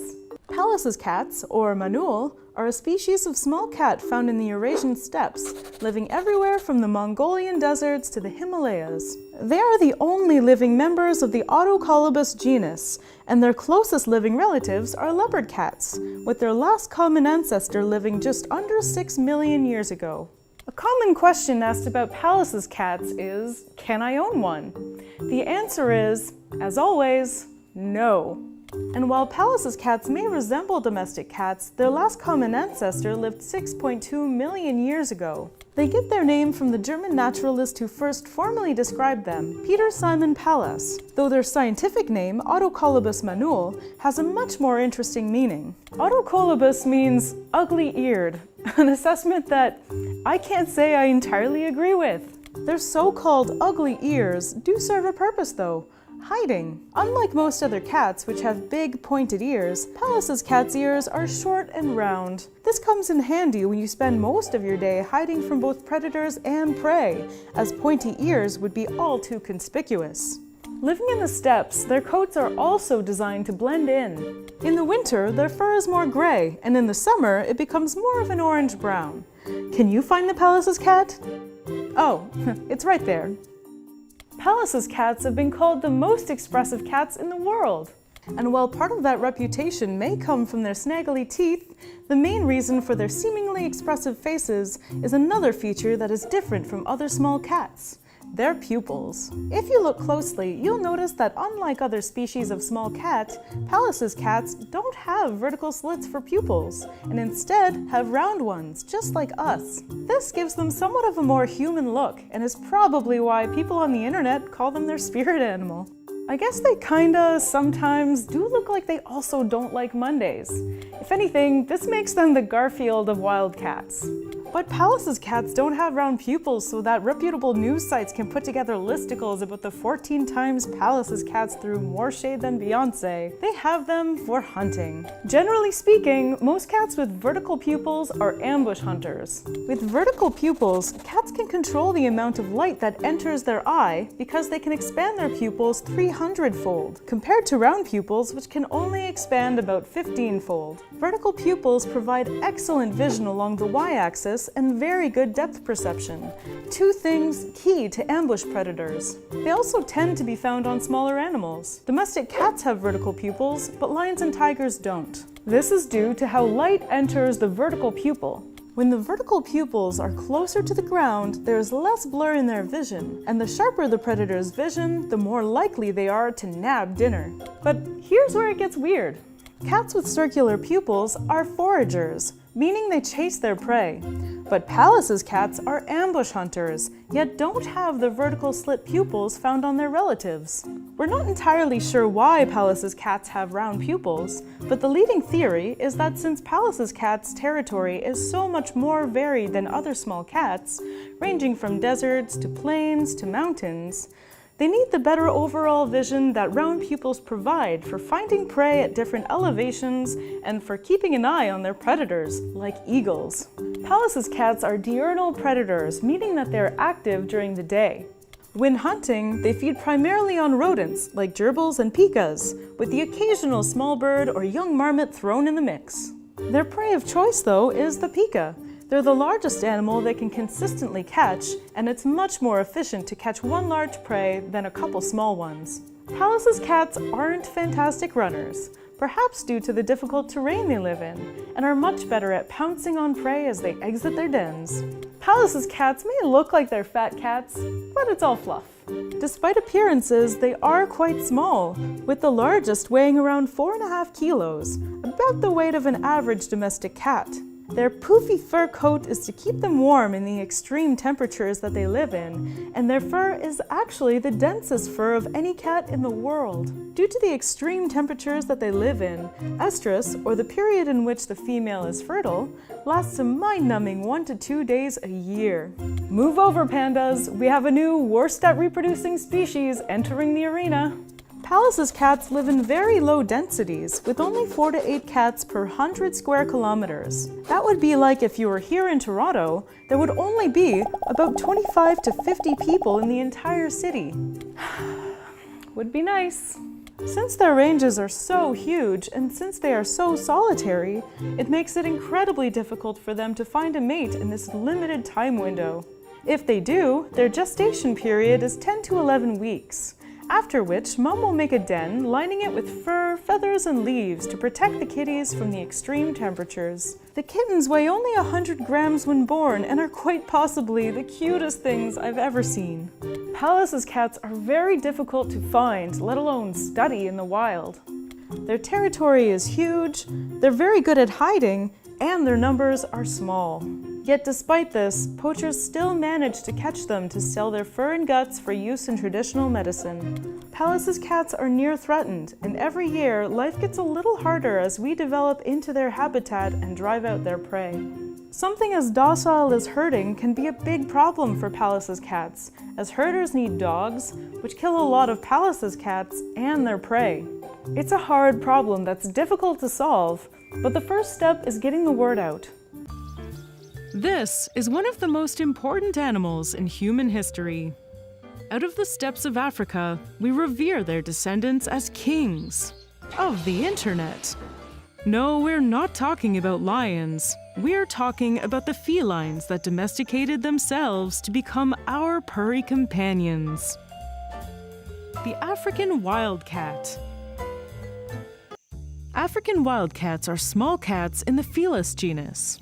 They're found in Africa, as well as the Middle East and large parts of Asia, where they're known as Asiatic cats. The exact borders of their range are hazy, because in some areas they overlap and hybridize with other species. African wildcats are the southern neighbors of the European wildcat and the Scottish wildcat, which we have talked about before on the channel and were lucky enough to film back in 2019.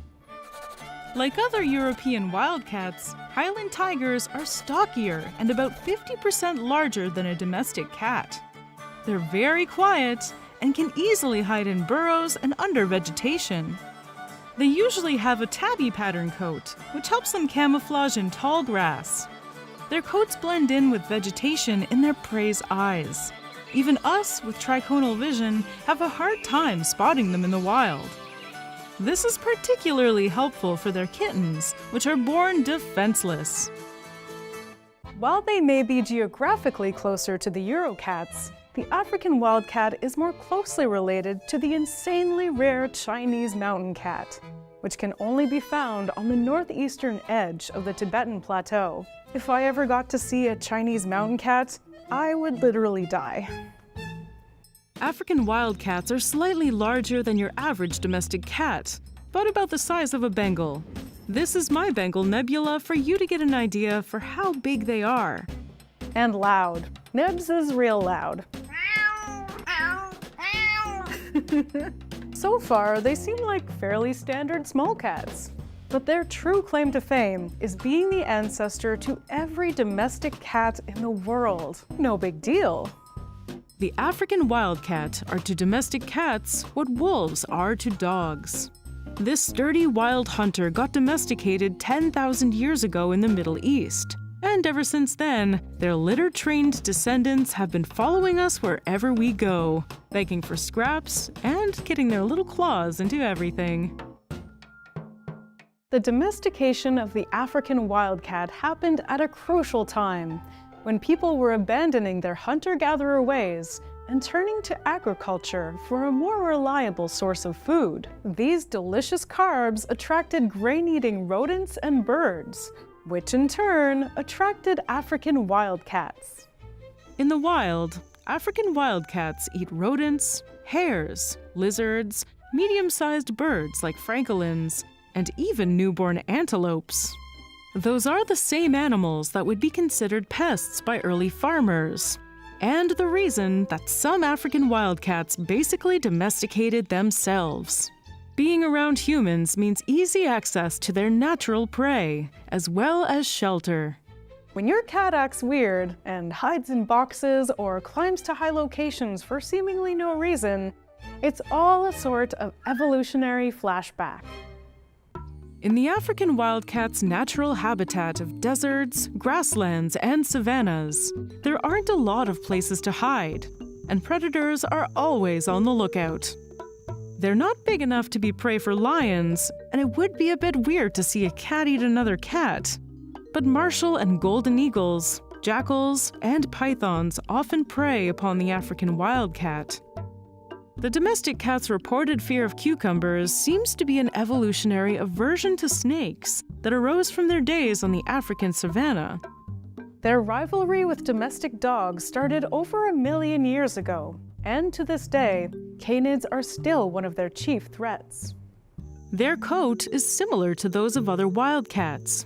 It is the most efficient camouflage they can have in their dry habitats. All the colors of modern domestic cats are relatively new thanks to breeding for looks. But of course, an adorable Persian wouldn't do well in the savannas and deserts of Africa and the Middle East.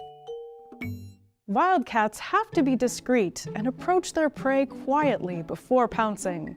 Most of their prey live in burrows, so a reckless attack will lead them directly into the safety of their nest and leave the cat hungry. Besides the coloring and size, the main difference between wildcats and domestic cats is that wildcats are more solitary. Feral domestic cats tend to form colonies and tolerate each other to a degree. The African wildcat is a lone cat and only hangs out with others during mating season. Their litters are smaller than those of domestic cats, with just about 3 kittens on average. So, With a vast range and the ability to adapt to a huge variety of environments, the African wildcat must be doing great, right? Technically, yes, but as usual, their kids are becoming a problem for them. As human populations expand and bring domestic cats with them, these house cats tend to hybridize with wildcats, creating offspring that's less well equipped for life in the wild. Pure African wildcats are becoming rarer. This isn't a problem unique to African wildcats. Scottish wildcats have gone genetically extinct due to hybridization with domestic cats. There are virtually no pure Scottish wildcats left in the wild.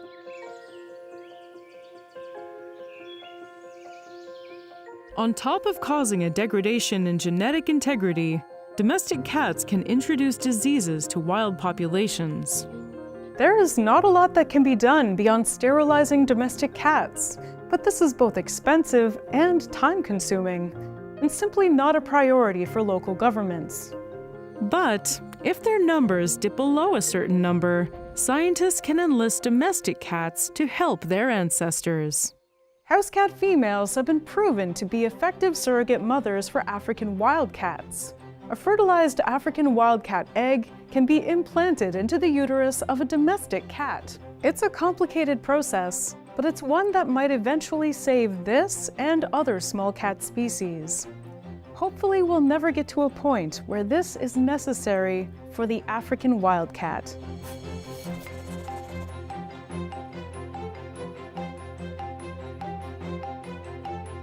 They call it the rusty-spotted cat, but its hunting skills and its claws are razor sharp. Locals might spend their whole lives without seeing one. For many prey across the region, it's the last thing they'll ever see. This is the little Prince of Darkness, the lightest cat in the world, the rusty-spotted cat.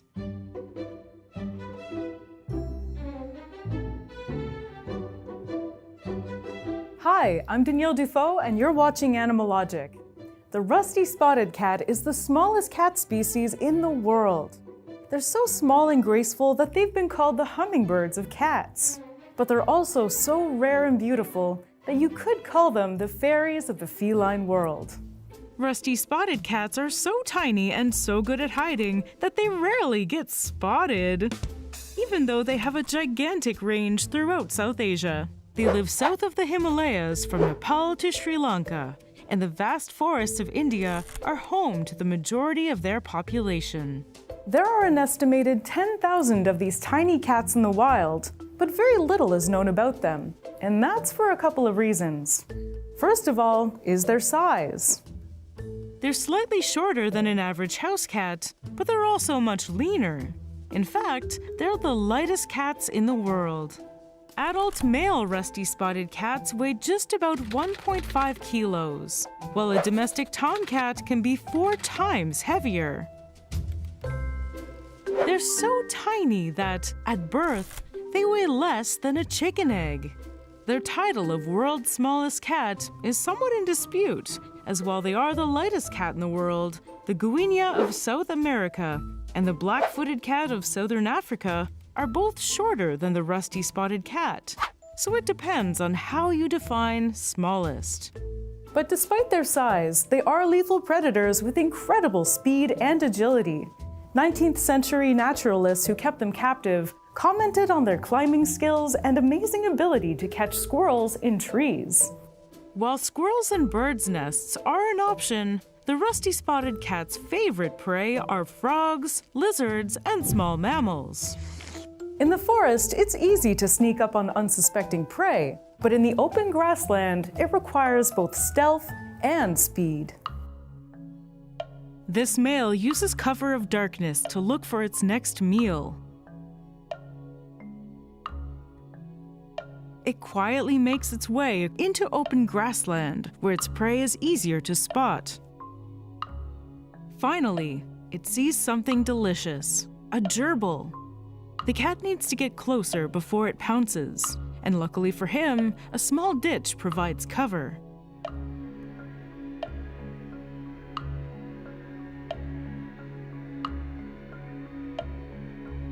the gerbil senses something isn't right. The cat attacks. It's a short chase. Dinner is served.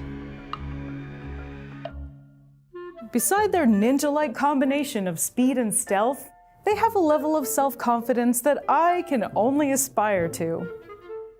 Dress for the job you want. There are reports of Rusties pouncing on much larger animals, like baby deer, and only letting go when being physically pulled off. They're pretty badass. They've got that lion in them. Wow, wow, wow! Another reason for their success is how they've been able to adapt to several different ecosystems. They live in deciduous forests, hill slopes, and shrublands. And more recently, they've become neighbors with humans. They have adapted to low-density farmland, which makes sense since farms give them access to livestock and to rodents, their favorite prey.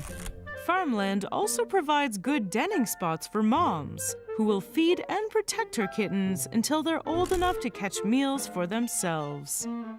Rusties sometimes munch on poultry, but these attacks are far less common than those perpetrated by their cousins, the leopard cats, who are well-known chicken killers. Nebula. Unfortunately, many farmers have a blanket no-cat policy on their farms and will often shoot on sight. Rusty spotted cats share some of their habitats with some of their closest relatives, fishing cats and leopard cats. Both of these cats are larger than the rusty spotted cat and have vast ranges. This makes it easier for them to cross swamps. They're fairly similar cats from the same genus and had a common ancestor about 8 million years ago. Rusties were the first species to diverge from the rest of the genus about 6 million years ago. And ever since then, they've established themselves as being one of the most widespread and resilient cats in South Asia.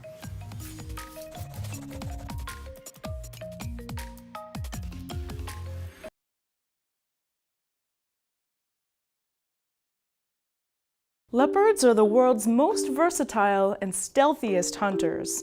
They have the largest range of all the big cats, and yet, despite this, they're disappearing from the planet faster every year.